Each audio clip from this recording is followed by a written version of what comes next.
Bienvenue à tous sur le podcast de Trigger. Si vous regardez cette vidéo sur YouTube, vous voyez qu'on est dans un super décor avec des super micros et c'est normal, on est à La Capsule, le studio de podcast que j'ai cofondé avec mon associé Clyde, qui est d'ailleurs en régie. Et je te remercie frérot pour cet épisode de qualité où je reçois une invitée d'ailleurs de marque, Élise Richard. Comment tu vas? Ça va et toi? Ça va, ça va. Est-ce que tu es impressionné par le studio? Ouais, carrément. J'adore les décors, la lumière. C'est lequel ton préféré d'ailleurs en vrai? De décors? Ouais, là on est sur la table. Mais Je dirais les petits fauteuils derrière. C'est sympa. ouais, quand t'es arrivé, tu m'as dit « Ah, j'aurais bien mes petits fauteuils et tout, machin. » C'est vrai que c'est plus cosy, mais la table aussi, ça fait sérieux. Parce qu'en fait, on prépare un peu, tu vois, on prépare un peu les tournages. Et comme il y a un petit temps de préparation de 20 à 30 minutes et qu'on avait set-up la table, du coup, voilà. Ça me va aussi. L'étagère, elle est très quali aussi. Mais tu reviendras et j'espère. Je veux tester tous les décors. Pour inviter d'autres personnes. Vas-y, avec plaisir. Peut-être que tout le monde ne te connaît pas. Donc, est-ce que tu peux te présenter vraiment en 5-10 minutes? Qu'est-ce que tu fais? Ouais, voilà. Je ne sais même pas comment prendre le bout du truc, mais présente-toi. Qu'est-ce que tu as envie que les gens sachent sur toi? Alors, moi, c'est Élise Richard. Je suis freelance no-code depuis plus de 2 ans et demi. Voilà, j'ai créé La Chaise à Bascule, qui est un collectif de freelance no-code, avec Céline Gastine, qui elle est à Montpellier. Il y a Lucas qui nous a rejoint, Lucas Clément, qui est à Marseille. Et puis, je suis notamment engagée dans la communauté Coda, tout simplement, où là, on parle à fond de Coda, que ce soit sur YouTube, sur les Twitch de No Code France ou sur YouTube. On a un Discord aussi. Enfin, voilà. Et puis pour La Chaise à Bascule, on est plus, on s'est réunis plutôt pour aider des projets engagés avec le No Code. Voilà un peu mes différentes activités. Et puis voilà, ouais, principalement. Top. Projet engagé, est-ce que tu peux définir un petit peu C'est vaste. Mais c'est vrai, en tout cas, ce qui nous tient à cœur, c'est d'accompagner des projets qui en fait vont dans le bon sens, que ce soit, tu vois, du point de vue social, sociétal ou environnemental. Donc en fait, c'est plutôt effectivement soit des associations, soit des startups, tu vois, qui peuvent être B Corp ou qui peuvent être identifiées comme société à mission. Ça peut être sous différentes formes. Mais voilà, l'objectif effectivement, c'est d'accompagner des projets qui vont dans le bon sens et qui, en tout cas, sont, tu vois, alignés avec les objectifs d'une planète plus soutenable dans les années à venir, quoi. Ok. Donc autant sur le plan social, c'est-à-dire humain, autant sur le côté vraiment écologique, donc pour la planète. C'est ça. Et souvent, les boîtes, elles font les deux.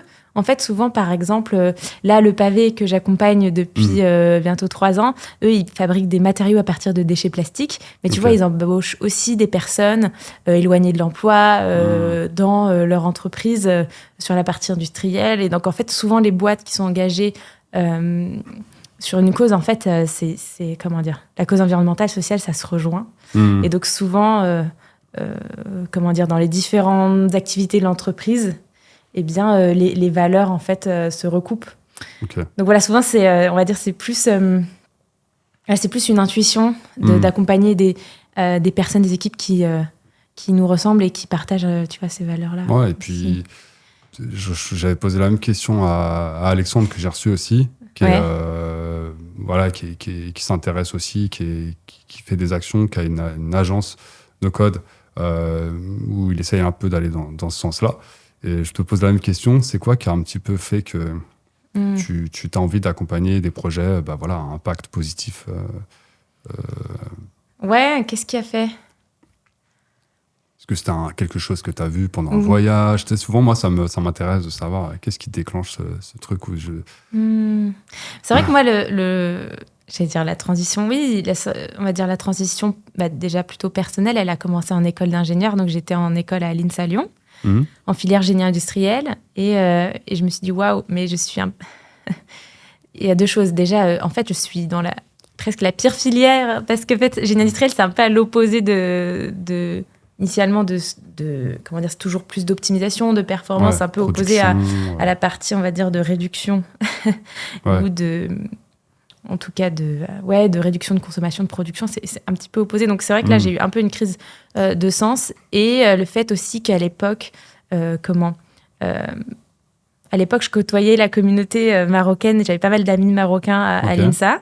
Et en fait, tu vois, d'être confronté à une autre culture. Des choses toutes bêtes, mais tu vois, une autre culture qui mange pas de porc, tu vois, qui ont d'autres croyances, d'autres quotidiens. Et ben, je me suis dit, en fait, c'est quoi, comment dire, quel est le quotidien qu'on veut s'inventer, voilà, pourquoi manger de la viande, pourquoi ne pas en manger. Et en fait, c'est là où j'ai commencé à entamer une transition. Je me suis dit, mais en fait, tu vois, typiquement, manger de la viande, ça me correspond pas.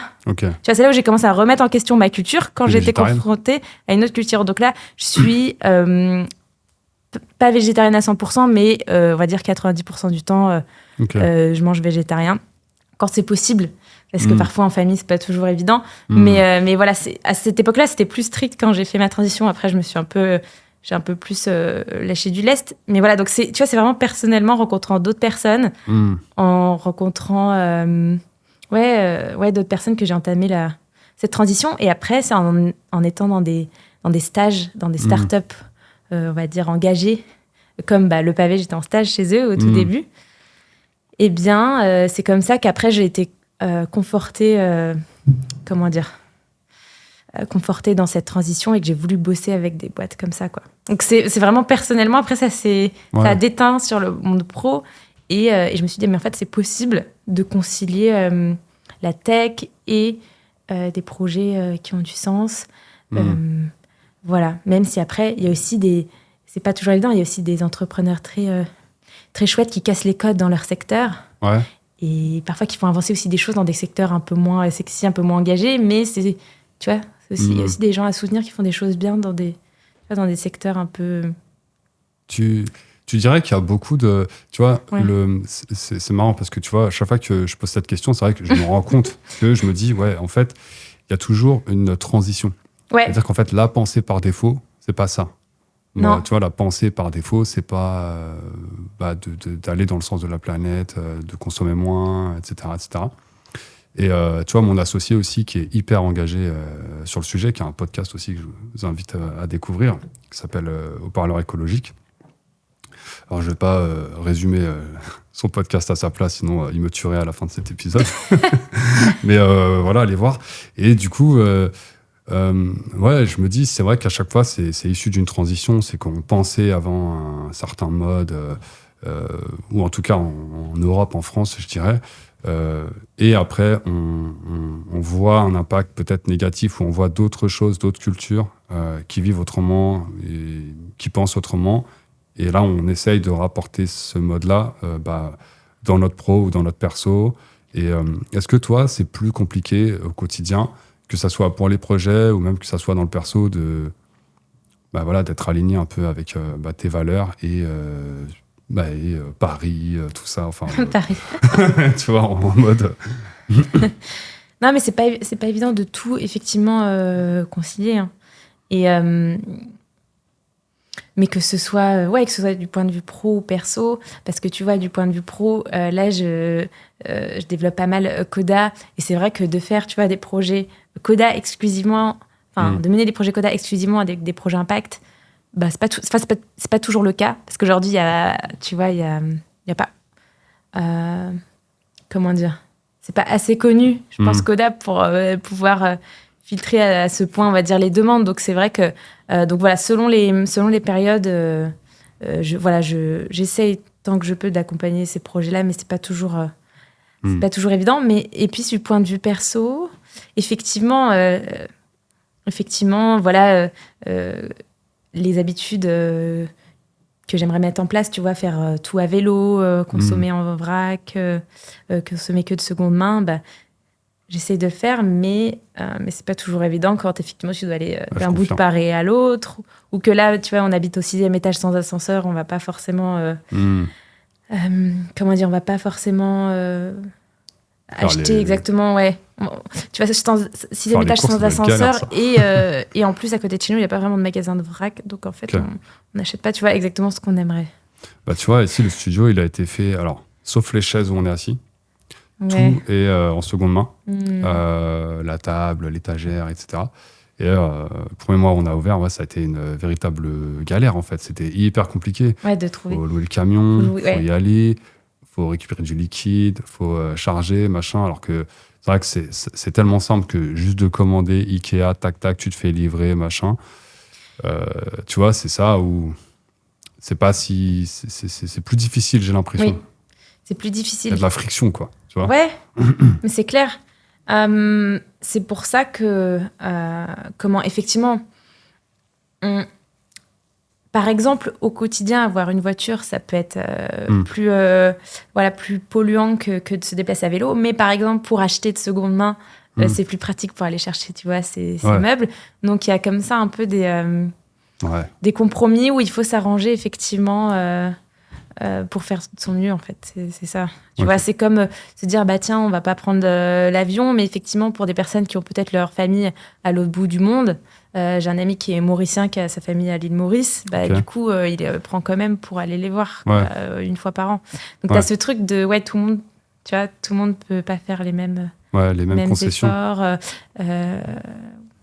Mais de plus en plus, tu vois que justement, aussi avec les startups qui font bouger les choses, eh bien, il y a, tu vois, des choses qui se facilitent. Par exemple, là, il y a Underdog qui vend de l'électroménager reconditionné, ou Back Market aussi maintenant, qui font non seulement l'électronique, mais aussi maintenant l'électroménager, j'ai vu.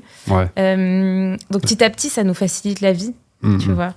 Mais ça arrive doucement, mais sûrement. Par exemple, aussi du point de vue bancaire. On ne se rend pas compte, mais tu vois, tu as Gringot maintenant qui permettent d'avoir son argent qui est placé de manière un peu plus responsable. Mais tu vois, petit à petit, avant, il n'y avait pas de solution de placer son argent de manière responsable. Et là, petit à petit, tu peux prendre la décision. Donc, c'est quand même plus en plus facile. C'est de la tech, en plus. C'est vrai. Tu dirais que la tech, est-ce que la tech va... Enfin, pas tout, si on prend tout ce qui est... Tout, voilà. Mais... T'as l'impression que ça va un peu pas dans le bon sens, je dirais, mais dans un sens où on essaye de se responsabiliser. Ouais, mais il y a quand même des boîtes qui font des belles choses, effectivement. Mais comme je parlais du pavé tout à l'heure, qui fabrique des matériaux à partir de déchets plastiques, donc ça peut être, tu vois, après avec le pavé, parce que eux ne sortent pas ça de leur usine, mais avec le pavé, après tu peux faire des tables ou des cuisines ou des chaises. Et donc, en tout cas, oui, les startups aujourd'hui, tech ou même industrielles ou dans d'autres secteurs, en fait, elles font bouger les lignes. Mais en fait, ça viendra de non seulement, tu vois, des citoyens, des entreprises, mais aussi des associations. Et puis de l'État. Enfin, je pense qu'effectivement, à chaque échelle, tu vois... Il faut que tout le monde mette un peu la main à la pâte. Tout le monde... pareil, tu vois, là, les composteurs, finalement, c'est de manière plus... C'est à l'échelle nationale que ça commence à faire bouger pour les composts. Donc, en fait, chacun fait un peu... ça part, tu vois, parce que si tu vas installer des composts partout, ça, tu vois, tu peux pas vraiment le faire.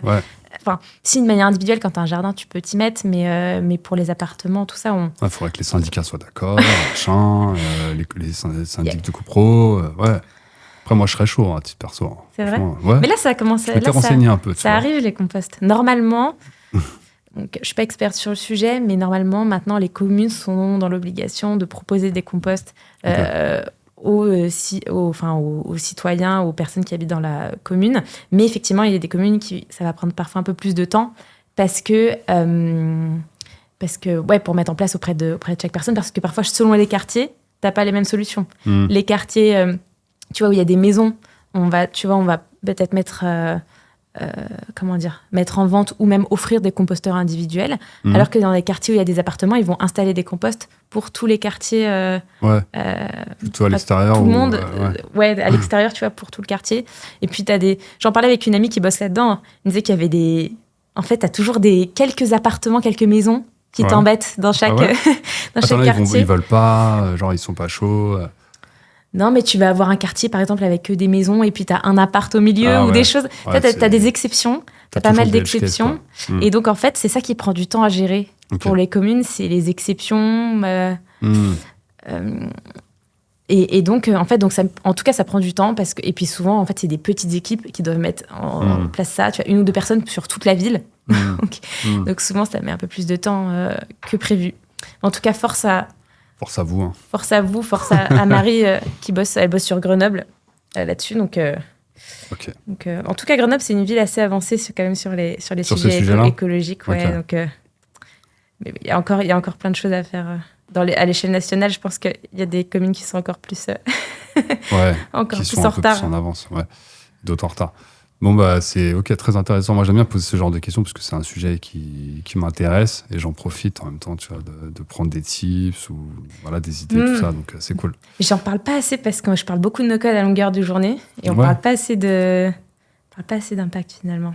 Ouais. Mais Bah, là, au moins, ça. là, c'était chouette là, c'est chouette d'en parler. Ok. Bah, si tu veux, un moment, on en reparle, hein, pas de problème. Après, Par contre, t'as cité justement, alors je prends mes petites notes, t'as cité, Coda, parce qu'on parle de Coda depuis tout à l'heure, mais peut-être qu'il y a plein de personnes qui savent pas ce que c'est. C'est quoi Coda? Qu'est-ce que c'est Coda?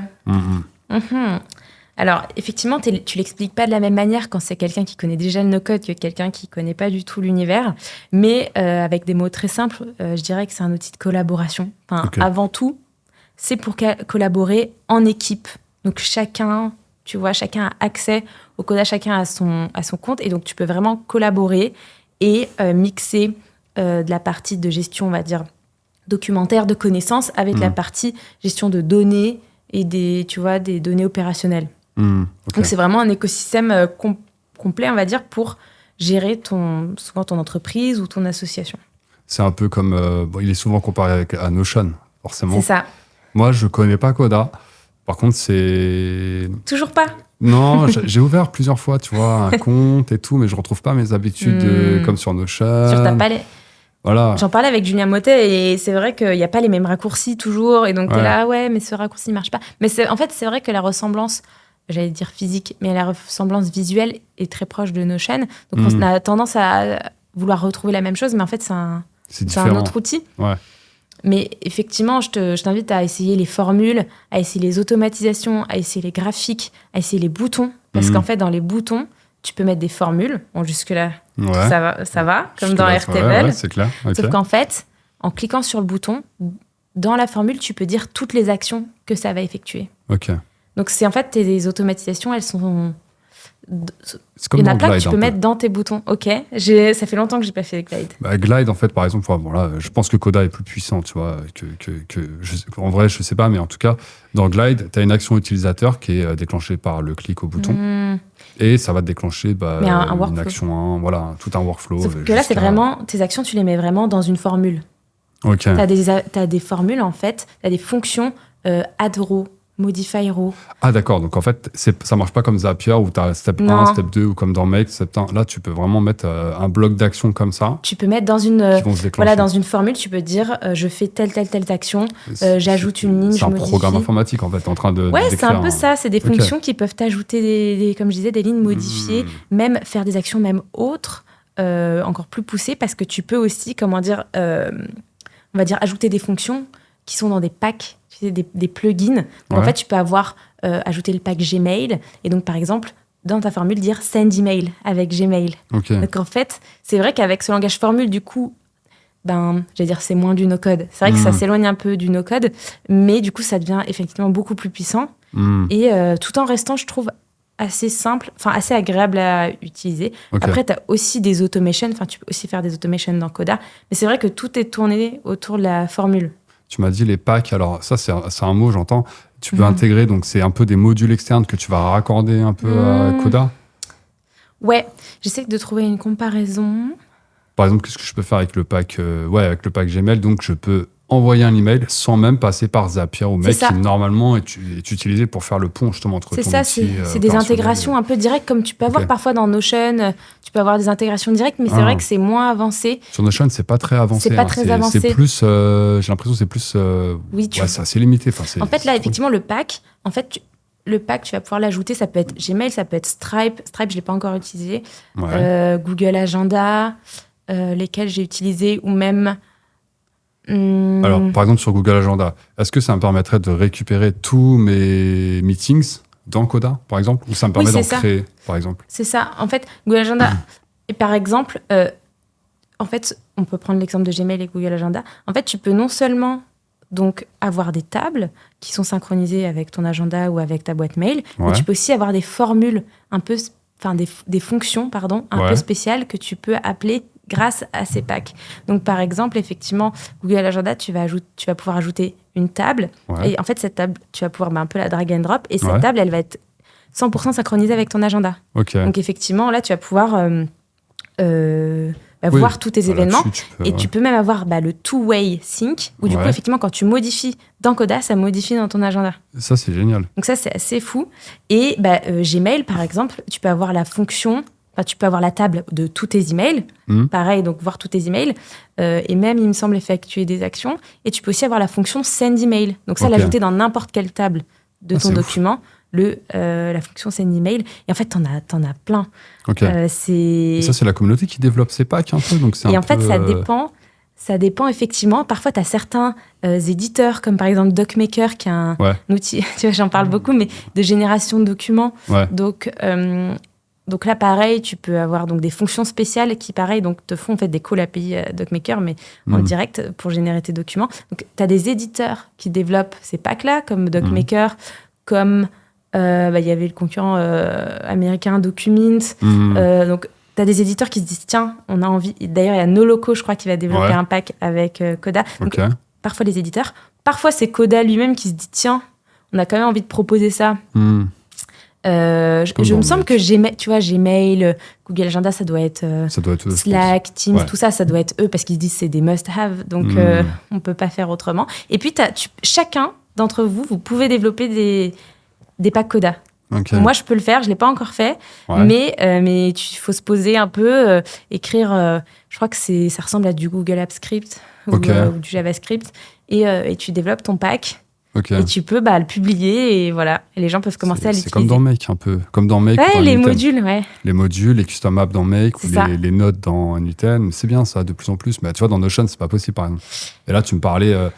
C'est beaucoup moins avancé. Je crois que tu peux avoir des tables. Je crois que tu peux par exemple avoir des tables synchronisées avec Tally par exemple. Mais ça reste très limité. Mais ça reste super limité. Par exemple, là, le case, je vais récupérer tous mes meetings. Nous, quand on a un booking, par exemple, sur la capsule, ça passe par cal.com, ça va dans l'agenda de réservation sur Google, jusque-là, tout va bien. Et puis après, ça crée aussi, tu vois, une entrée, ça veut dire, ça crée, via Make, une entrée dans Notion. Alors qu'en vrai, ça serait tellement plus simple si j'avais directement la table, quoi, tu vois. Parce qu'après, là-dessus, nous, on fait d'autres actions. Ça, il faut que ça crée en même temps, je sais pas, un montage à faire, une tâche, ou est-ce que c'est facturé? Tu pourrais carrément faire une table, ou même, parfois, tu sais, parfois, j'ai la table Google Agenda, et après, j'ai mon autre table avec mes choses à faire, et je les relie ensemble, tu vois, selon ce que tu veux faire. Mais effectivement, d'ailleurs, j'avais fait une vidéo pour présenter ça, la partie Google Agenda sur Coda, tout simplement, sur YouTube. Donc, si jamais vous voulez regarder, mais c'est vrai que Notion, ils sont très forts sur la partie marketing, tu vois, sur la partie même là, Notion Calendar, ils sont allés à fond, et ils ont une grosse communauté, et ils sont très répandus aussi en Europe. Et c'est vrai que Coda, ça marche assez bien aux US, et en Europe, c'est encore assez peu connu, mais c'est super prometteur. Alors attends, moi, de ce que je me rappelle, moi je t'identifiais au début, Airtable, Softair. Ouais. Puis un jour, je sais pas, Qu'est-ce qui s'est passé ? Il y a eu un switch, et t'es parti sur Coda. C'était après que tu as fait une formation même pour le wagon qui était... Oui, j'ai monté une formation avec Julien Motet sur du Airtable et Softair. Mais ça m'arrive encore de faire du Airtable et Softair, j'ai pas totalement renié mes origines. Mais ouais, non, je me suis lancée avec Airtable Softair Make pendant longtemps, j'ai fait ça, quasiment 1 an et demi. Sans compter les moments où j'en faisais aussi un peu avant de me lancer en freelance. Mais non, en fait, comme tout le monde, je pense, et comme toi, j'utilisais Notion et Airtable. J'utilisais Airtable pour la partie opérationnelle. Même moi, je l'utilise aussi, tu vois, en partie où je gère mes factures, mes devis. Je sais pas si toi, tu fais ça aussi. Un peu moins maintenant, j'utilise plutôt Pennylane. Ah, ok. D'ailleurs, c'est une idée que j'ai de plus en plus. Où, pourtant, tu vois, je sais pas, j'avais fait une série de vidéos sur faire son CRM sur Airtable. Bah oui, j'avais vu, Ouais, mais tu vois, maintenant, de plus en plus, j'essaie d'utiliser des outils vraiment sur l'étagère, entre guillemets, mais qui sont quand même customisables. Comme par exemple Atio, qui est sur CRM, Pennylane. Mais ouais, Pennylane, je connais bien. Mais parce que j'ai l'impression de refaire toujours la même chose. Vraiment, ça me saoule. Ouais, c'est vrai que moi, je l'ai fait depuis le début. J'avais mon CRM sur Airtable et donc je suis restée dessus. Mais tu vois, typiquement, là, peut-être que tu l'as vu passer, mais Conto, ils viennent d'ouvrir leur endpoint Create an Invoice. Ouais, enfin. Et donc, enfin, moi, j'étais là, j'attendais. Et donc, maintenant, tu vois, en fait, quand tu es en auto-entrepreneur, peut-être que Penny Lane, c'est peut-être too much, tu vois. Et donc, de se dire, tiens, maintenant, tu vas pouvoir avoir ton petit CRM avec du Conto où tu vas pouvoir générer tes devis, tes factures avec leur API, ça va être cool parce que du coup, déjà, les frais, tu vois, c'est un peu réduit par rapport à la Penny seule raison pour laquelle je suis encore sur Penny Lane, c'est parce qu'ils ont une API. Mais en vrai, tu vois... Et le jour où Conto a une API, tu fais... Bah oui, mais tu vois, avant d'aller sur Penny Lane, c'était il y a... Penny Lane, ça fait depuis que je facture la TVA, je suis dessus. Avant, j'étais sur Shine, tu vois. Ouais. Je m'étais fait à l'idée que j'avoue, il n'y a pas d'API, machin. La TVA, la TVA, tu peux plus rester sur Shine, tu vois. T'as été sur Shine? Non, mais je veux dire, en tout cas, au début, mon CRM, j'avais pas la partie suivie des frais et des... oui, en tout cas de la TVA, tu vois. Et donc, effectivement, quand je suis passée à la TVA, j'ai dû rajouter plein de fonctionnalités. Et là, je me suis dit, waouh, j'aurais dû avoir un outil dédié. C'est ingérable, la TVA. Mais bon. Du coup, j'ai plus Conto, je connais très bien. J'avais travaillé en mission 3 mois pour eux et tout. J'ai Emma, une ancienne collègue qui travaille chez eux. Enfin, et en fait, à un moment, je savais qu'ils faisaient enfin les invoices. J'avais regardé, l'endpoint existait. Il n'y avait pas l'endpoint au tout début. En fait, il existait dans la doc. Tu pouvais pas l'utiliser. Non, ouais. Ah ouais. Non, ouais. Enfin, oui. Enfin, je suis d'accord avec toi. On pouvait pas l'utiliser. Connecter, en tout cas. Enfin, tu vois, la connexion pour aller faire ce endpoint n'était pas possible. Et j'étais hyper frustré. Je dis, mais les gars... Mais moi, ça fait 2 ans que j'attends ce truc. Et là, ça y est, c'est bon. Et là, ça y est, je ne l'ai pas encore testé, mais en tout cas, sur leur doc, maintenant, il y a le endpoint et il y a toute la... Ah, ça va faire mal à Penny Lane, ça. Comment dire, la description de comment l'utiliser comme les autres. Il y a Invoice, il n'y a pas devis pour le moment, je ne l'ai pas trouvé. Mais depuis qu'il y a Invoice, j'avoue que... je me le suis noté je vais arrêter mon abonnement à... Le seul truc vrai. Qui est dans Penny Lane qui est pas mal, encore, ça serait peut-être les relances automatisées. Mais ça, il n'y a pas dans Conto pour le moment, les relances de factures. Ou alors, ils l'ont fait là, il y a une semaine, peut-être 2 semaines. En tout cas, peut-être moins d'un mois où j'ai regardé, il n'y avait pas de relance automatique. Mais je pense qu'ils, de toute façon, ils vont aller vers ça, tu vois, être un outil où, en fait, quand tu es à ton compte, tu as Conto et t'automatises un max de choses. Et pire, ça, tu le fais. Enfin, faire une automatisation de ça, c'est des cacahuètes pour nous, ça. C'est ça. OK. Mais c'est ça. Et du coup, comment je suis passée sur Coda, c'était ça la question. C'est un peu éloigné. Mais donc, comme toi, du coup, j'utilisais Airtable et Notion. Et Notion pour gérer l'équipe en mode avec la chaise à bascule. Tu vois, gérer nos projets, qui fait quoi sur le projet, notre charte graphique, tu vois, nos petites fiches techniques ou notre base de connaissances. En fait, un peu tout notre outil d'équipe. Airtable, c'était plus pour ma partie de gestion de factures perso parce qu'en fait, un collectif, on est plusieurs freelances. Mais donc, chacun gère sa facturation. Et par contre, effectivement, la vie, le suivi de projet, tout ça, c'est plutôt en commun. Donc, c'est vrai que j'étais sur Notion. Et aussi sur le projet avec mon copain sur les rechargeurs, j'étais aussi sur Notion avec lui. Donc, il y avait une partie sur Airtable et une partie sur Notion pour la gestion de projet, encore une fois. Et donc, c'est vrai que sur ces 2 projets-là, j'ai commencé à être frustrée. Parce qu'en fait, tu vois, l'idée, notamment sur les rechargeurs avec mon copain, c'était de connecter le Notion avec, par exemple, un outil... D'ailleurs, j'avais fait un post LinkedIn à ce sujet. Tu vois, un outil comme Brevo pour les mails. D'accord. Sauf que, tu vois, en fait, ça nécessite quand même des automatisations un peu plus avancées, de dire, tiens, dans Notion, on va surveiller que, par exemple, le prénom, nom, statut, téléphone, mais on ne va pas surveiller les 50 champs de la table, mais que quelques champs, est-ce qu'ils ont changé? Et donc, ça, chiant, tu vois, en fait, c'était vraiment ce point précis de surveiller certains champs quand ils ont changé pour déclencher la synchro. Ça, tu ne pouvais pas le faire avec les formules Notion.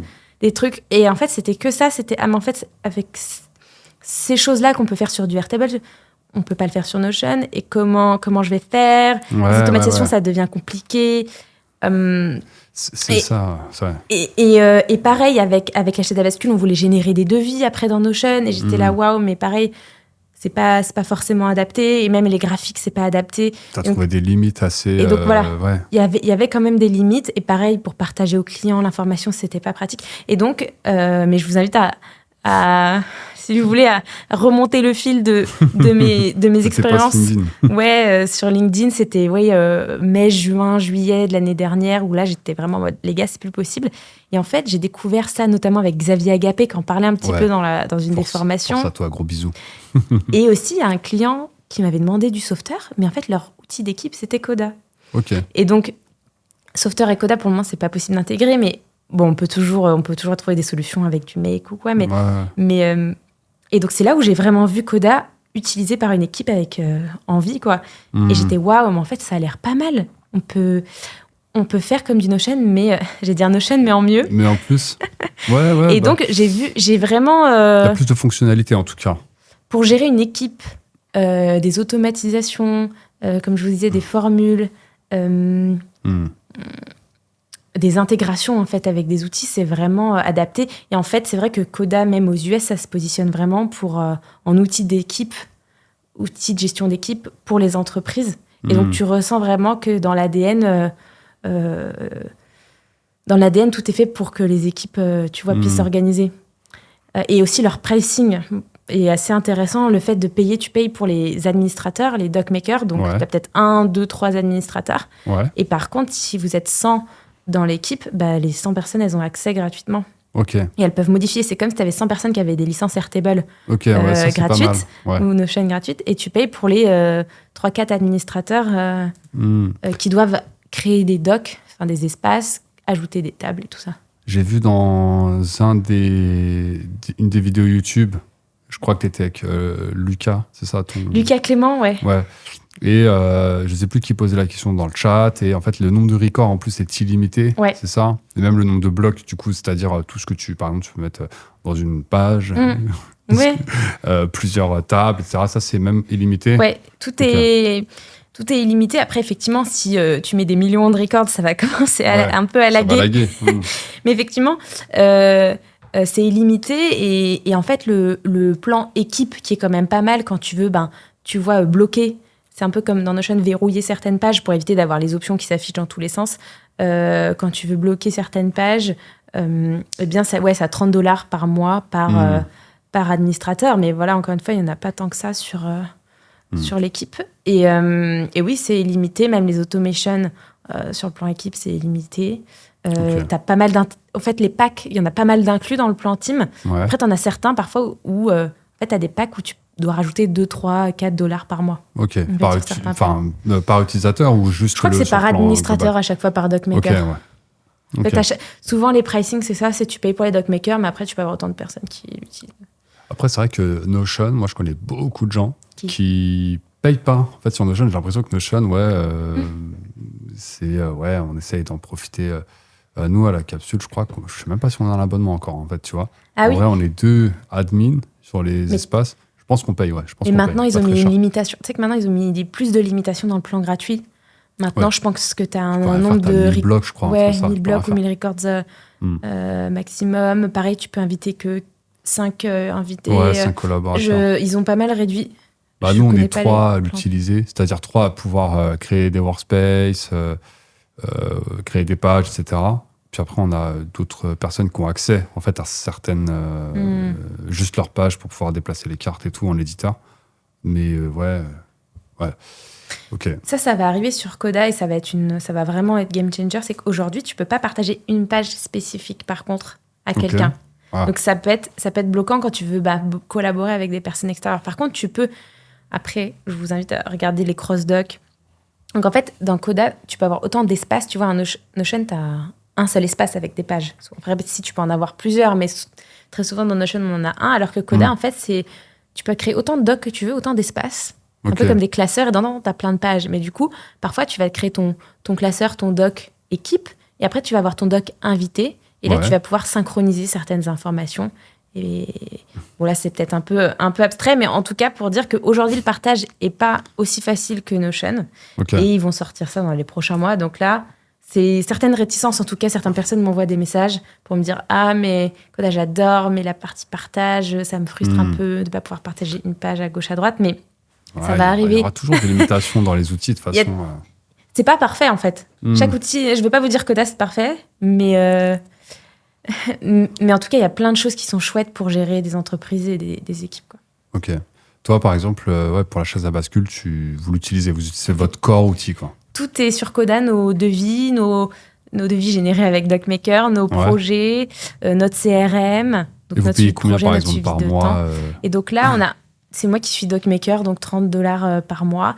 Okay. Et donc, vous pouvez, je vous invite à postuler, à remplir le formulaire. Vous pouvez avoir $1000 de crédit quand vous êtes une start-up quand vous êtes une équipe, pour vous lancer, vous avez quand même $1,000 de crédit. Donc, en fait, pendant... Ouais, j'avoue. J'ai pas le calcul, là, mais pendant 2-3 ans, tu payes pas d'abonnement, quoi. Bah, sur Airtable, je l'ai fait parce que j'avais suivi la formation de contournement sur Airtable. J'avais rempli un autre formulaire pour avoir... je crois que c'est sur Join Secret. Tu sais, ils offraient aussi $1,000.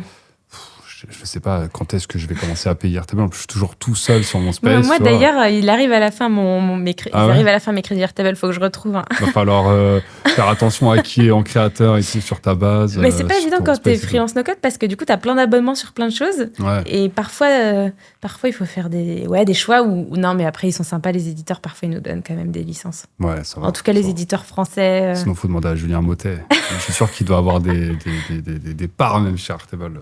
Tellement. Ok. Bon, bah, super intéressant. Ouais. Et, alors, j'avais envie bah, justement. En fait, j'ai noté des petits mots-clés, tu vois. Je me suis dit, tiens, je vais tenter ça sur cet épisode. Ça va être mon cobaye. Vous me direz si ça vous plaît. Donc, en fait, j'ai 13 questions. Alors, on va enlever la question sur Coda, parce qu'on vient d'en parler. Donc, 12. Donc, de 1 à 12, il y a des questions qui peuvent être très centrées no-code, voilà, outils. Il y a des questions qui peuvent être peut-être un peu... quelques questions d'un ordre plutôt idéologique, peut-être. Et il peut y avoir des questions personnelles. Donc, tu vas me dire un chiffre entre 1 et 12. Et suite à ce numéro va correspondre à un mot-clé. Et comme ça, on va pouvoir échanger là-dessus. D'accord ? S'il y a un mot-clé ou que tu n'as pas envie d'en parler, tu dis je passe et on passe à autre chose. Ok. Est-ce qu'on va parcourir tous les mots ou pas ? On verra. Franchement, il reste un peu de temps là dans le podcast. Donc, l'idée, c'est pas de faire les 13. Non, c'est pas ça l'objectif. L'objectif, c'est pas de faire les 13 mots-clés. C'est à la fin, peut-être, tu vois, il y en aura d'autres. Je te dirai, est-ce qu'il y a un sujet là parmi ça que tu veux parler ? Ça te va ou pas ? Ça marche. Ok. Ça me va. Eh ben, écoute, un chiffre entre 1 et 12. Allez, 9. Human Talk, j'ai tapé. Alors, j'ai vu, t'as fait une intervention à Human Talk. Et tout à l'heure, d'ailleurs, on en parlait en off, où tu me disais c'était très technique. Enfin, en tout cas, la cible. Parle-nous-en vite fait. Ouais, c'est vrai que la cible, en fait, les Human Talk, il me semble que c'est une fois par mois. Là, c'était surtout les Human Talk à Paris. Et donc, en fait, c'est effectivement dans la communauté tech. Et en fait, il y a pas mal de personnes techniques, de personnes qui sont dans le monde du développement, en fait, réellement. Okay. Et donc, en fait, c'est des talks, en fait, chaque mois pour aborder une problématique. Et en fait, tu as 3-4 speakers qui parlent. Et après, aux personnes qui sont présentes. Et ça tourne chaque mois. Et donc, j'ai été invitée, effectivement. Donc, c'était chouette, mais effectivement, c'est ouvert à tous les sujets de la tech. C'est vrai que là, j'étais la seule personne qui parlait no-code et tous les autres avaient plus des sujets plus techniques, sur l'A/B testing dans un projet de développement ou sur des sujets parfois qui frôlaient aussi... effectivement la programmation et les mathématiques en fait. Oula, okay. Tu vois. Donc ça allait loin dans effectivement dans la technique. Mais en tout cas, voilà, si jamais les sujets techniques ça vous intéresse, c'est ouvert à tout le monde les Human Talk, donc n'hésitez pas. Moi, c'était très chouette de faire le Human Talk sur le no-code. Mais c'est vrai que ce que je disais, c'est que je me sens plus à l'aise à effectivement m'adresser à des équipes métiers. Ouais. À leur parler de comment le no-code, ça peut changer leur quotidien, ça peut leur simplifier la vie. Faut gagner du temps. Vous pouvez construire aussi... Moi, j'aime bien construire des outils simples, mais que les équipes aussi peuvent s'approprier et aussi mettre à jour. Et donc, peut-être aussi pour des plus petites équipes qu'effectivement, parfois des gros projets où du coup, effectivement, tu dois un peu verrouiller parce que c'est normal, mais il faut un peu plus verrouiller parce que après tu peux très vite envoyer des emails à 500 personnes, tu vois. C'est clair. Mais donc j'aime bien cette philosophie effectivement des no-code focus opérationnel et métier. Et donc c'était un exercice pas évident de s'adresser à une communauté plutôt technique pour leur parler no-code, mais en tout cas c'était bien reçu. Les feedbacks que j'ai eus, c'est que de plus en plus, même les développeurs, ils utilisent du no-code. Ouais. T'en connais, toi, des devs qui utilisent le no-code un peu ? En fait, souvent, ce qui me remonte, j'en parlais avec un ami, là, quand on est allé de quelques jours au ski, avec un ami de l'école, qui est aujourd'hui, effectivement, dans la partie... Oui, ça frôle la recherche, l'IA, mais dans la programmation, tu vois. Okay. C'est vraiment, fait du rush. C'est vraiment un truc hyper poussé. Okay. Et en fait, eux, souvent, ce qu'ils me disent, les personnes de plus dans le monde du développement, c'est qu'ils utilisent des outils no-code, mais plus pour gérer en fait leur projet de développement. Donc c'est là, plus de l'opérationnel. C'était plus du Jira, mais du Jira ou d'autres outils dans cette veine-là pour gérer les projets no-code. Ouais, ils sont plutôt sur ClickUp ou des outils de gestion de projet ou même Notion. Pour gérer leurs projets. Okay. Ou par exemple aussi pour prototyper. Pour prototyper, tiens, tel projet, on va le faire pour le client, mais déjà, on va faire un prototype en no-code pour valider avec eux avant de développer pendant 6 mois, 1 an le produit. Et puis après, t'as toujours des développeurs qui se reconvertissent en no-code. On connaît Florian Verdon qui sait, qui fait du no-code maintenant. Je sais pas, tu connais Micode, qui anime le podcast Underscore? Ah non, j'ai pas encore écouté. Une fois, il y avait Milan aussi qui avait fait un post par rapport à ça. Il a fait une vidéo. Micode, il parle de tech en général. Et c'est très intéressant d'ailleurs. Et une fois, il avait montré un scénario où il utilisait plusieurs IA pour générer en fait des images animées à partir de GIF. On dit GIF ou GIF? Moi, je dis GIF, mais on va dire GIF, alors, ça dépend des personnes. GIF. Et il utilisait une huitaine. J'étais choqué, quoi, tu vois. Genre, mais en plus, il avait fait un bon workflow, quoi, tu vois. Je disais, ouais, non, c'est vraiment le GOAT, quoi. J'ai fait un peu d'N8N, mais c'est quand même encore plus complexe que Make. Enfin, je trouve. Ouais, c'est clair. Il y a moins d'abstraction entre justement le code et le... Ouais. En fait, il faut que tu mettes des bouts de code dans les formules, quoi. Enfin, donc, c'est vrai que c'est moins évident, mais effectivement, ouais, de plus en plus... parce que lui, il a un background de développement. Ouais, lui, il a commencé... Alors, ses vidéos, ça date, je crois, il avait peut-être 15-16 ans qu'il a commencé sur YouTube. Et au début, il parlait de sécurité, un peu de hacking, de hacking, etc. Puis maintenant, il a un gros podcast sur la tech, ça s'appelle Underscore, il fait des lives aussi. Franchement, c'est vachement intéressant. Il peut parler de tous les sujets. Il a toujours des chroniqueurs en fait, qui reviennent tout le temps, qui sont dans son équipe, et c'est top. Non, mais tout est très, très mêlé, quoi. Bien sûr. Et de plus en plus, des grosses entreprises aussi se mettent au no-code. C'est marrant parfois de découvrir certaines entreprises qui sont sur du Airtable ou sont sur du Coda. Et tu pensais pas, parce qu'en fait, ça permet aussi, tu vois, aux équipes d'avoir des outils pour des besoins spécifiques qui sont, tu vois, hors ERP, en fait. Ouais, bien sûr. Tu vois, hors SAP, Salesforce et tout ça, en fait, tu peux aussi avoir... Mais ouais, en tout cas, dans le monde industriel avec lequel je bosse beaucoup, en fait, t'as souvent ça, quoi, comme outil. Mais le problème, c'est que parfois, pour rentrer la donnée avant ou de la travailler avant qu'elle aille dans l'ERP, ou parfois pour des projets pilotes, ou pour organiser des événements, ou pour organiser des choses autres. Il y a plein de choses que tu organises qui ne sont pas dans l'ERP parfois. Ouais, c'est vrai. Et bien, ça a besoin de petits outils. En fait, souvent, c'est les Excel.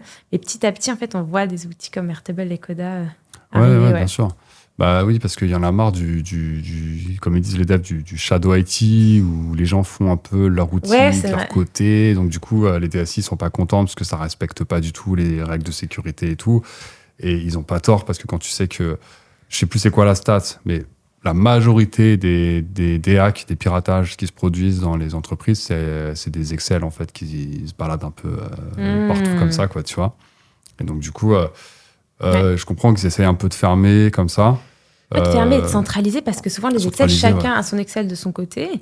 Ouais. Et en fait, tu n'as pas un outil effectivement centralisé et structuré pour gérer ça. Et après, c'est la galère aussi pour passer du Excel à l'ERP. C'est la galère pour transférer les données. Alors que si c'était dans une base de données déjà, tu peux beaucoup plus aussi automatiser la remontée des informations, tu vois. Ouais. C'est construire des outils pour les équipes métiers, mais qui soient adaptés et quand même puissants. Et t'en referais des Human Talk alors? Des Human Talk? Ouais, pourquoi pas? Ouais, je veux bien. Je regardais l'eau. Sors-toi, t'inquiète. Merci. Ouais, pourquoi pas? Là, étant donné que je pars à Dijon, je sais qu'il me semble qu'il y a un Human Talk à Dijon, et pourquoi pas développer la partie no-code là-bas? Parce qu'il y a encore pas... J'ai vu qu'il n'y a pas de channel Dijon ou Bourgogne-Franche-Comté sur No Code France, donc il y a encore tout à faire. Ouais, bah tu vois, il y a Florian Clévenot qui a pris un peu le lead sur les meet-up à Lyon. Ouais. Florian Clévenot qui était mon manager à Jelly Smack, qui est devenu freelance maintenant. Donc il y a, je sais plus comment il s'appelle aussi, à Toulouse. Donc ça commence Lille un aussi. peu à Lille. Et ouais, Dijon, je pense qu'il y a, Il y a encore plein de choses. place à faire, quoi. Ouais. Surtout qu'il y a pas mal de... Après, peut-être dans toutes les villes, mais c'est vrai qu'en me renseignant, il y a pas mal de communautés tech, mais c'est beaucoup effectivement dans le développement plus traditionnel. Développement dur. Mais il y a quand même une communauté, donc je pense qu'il y a quand même quelque chose à faire. Et on voit de plus en plus de même de start-up arriver là-bas, de même d'écoles, d'incubateurs, ce genre de choses arriver. Donc il y a quelque chose à faire. Tout se passe pas que à Paris, quoi. Tout se passe pas que à Paris. Non, et puis il y a Léa aussi Guignard qui développe. Je sais pas si tu vois. Si, je vois. Elle fait aussi pas mal d'événements dans le centre. Là où elle habite, et donc elle me dit ouais c'est super chouette aussi, mais même tu vois à destination d'équipes métiers ou d'entreprises d'aller parler no code en fait. Ouais, bien sûr, pour montrer. Et puis en plus régions. ces gens-là peut-être qu'ils vont jamais intégrer la communauté, peut-être qu'ils vont jamais regarder des vidéos YouTube, ils ont pas le temps. Et tu vois, on en parlait un peu en off, mais avoir un salon bien centralisé, tu peux montrer vraiment des use cases pour les business un peu locaux, ça peut parfois avoir un impact et être intéressant. Et je pense qu'il y a une dimension géographique à pas ignorer. Il faut avoir un peu des échanges comme ça qui se font un peu partout en France. Et là, je trouve qu'en tout cas, grâce à la communauté No Code France, on va dans le très très bon sens. J'en parlais justement. On est un peu en train d'écrémer pas mal de sujets, mais en tout cas, quand j'ai rencontré d'autres freelances, en fait, quand c'était autour de Coda, j'ai rencontré d'autres freelances en Europe, eh bien, ils me disaient qu'en fait, dans les autres pays, c'est pas du tout aussi développé qu'en France, tu vois. Que ce soit en Italie, en Autriche, en Allemagne. En fait, il y a là-bas, de ce qu'on me disait, c'est qu'en fait, on connaît assez peu Notion et Airtable.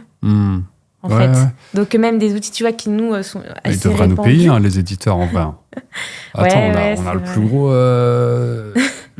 en vrai, on a une machine à lead, en fait, que Slack, No Code France, tu vois, avec tous les canaux. Nous, freelance, on n'arrête pas de faire de la pub pour eux, tu vois. On intègre... Tu fais de l'affiliation avec Coda, toi, par exemple? Moi, j'en fais avec mec. Franchement, je prends... Mais l'affiliation, tu veux dire, t'es dans le programme affiliate classique? Ouais, tu sais, tu génères un lien d'affilié, là, et en fait, si tes clients ils s'inscrivent via le lien, moi, j'en fais partout, dans la formation, C'est vrai que pour le moment, j'ai assez peu de produits, tu vois, que je vends sur Coda, pour le moment. Mais effectivement, j'ai un lien d'affiliation, et pour le moment, en fait, on a un lien j'ai un workspace, la chaise à bascule, et j'ai un workspace, on va dire, avec Coda tout simplement, et on a un lien Coda tout simplement avec Mathieu et Thierry on a co-créé Coda tout simplement. Vous pouvez croiser Mathieu sur certains lives. Thierry, pour le moment, est moins présent, mais il est là, dans l'ombre. Et on a un lien. Et en fait, à chaque fois qu'on partage, un doc Coda, tu vois, c'est un peu comme Notion. À chaque fois que tu partages un doc et quelqu'un le duplique ou s'inscrit avec ce doc, effectivement, on a des crédits. Mais pour le moment, c'est mis en commun, effectivement, pour payer cet abonnement au Workspace Coda, tout simplement. Mais effectivement, tu vois, si je sors... une formation ou des produits, je pense que j'utiliserai effectivement les liens d'affiliation. Mais c'est vrai que ça vaut le coup quand... À quand une formation sur Coda? Ça vaut le coup quand tu as une formation. Mais non, en vrai, j'y réfléchis sérieusement. Mais d'ailleurs, on en avait... on avait parlé parlé ensemble. Mais ouais, non, j'y réfléchis sérieusement. Mais c'est vrai que c'est un investissement. Et c'est vrai que, tu vois, c'est important aussi de demander un peu le feedback aux gens de comment ils voient Coda, qu'est-ce qu'ils en pensent, est-ce qu'on voit des gens, tu vois, est-ce que des gens de... Est-ce qu'il y a de la demande est-ce qu'il y a de la demande, en fait? Est-ce que je parle dans le vide? Non, mais où est-ce qu'il y a vraiment, tu vois, une demande et un besoin auprès des gens? Parce que parfois, tu te mets un outil, mais tu n'as pas forcément un besoin assez...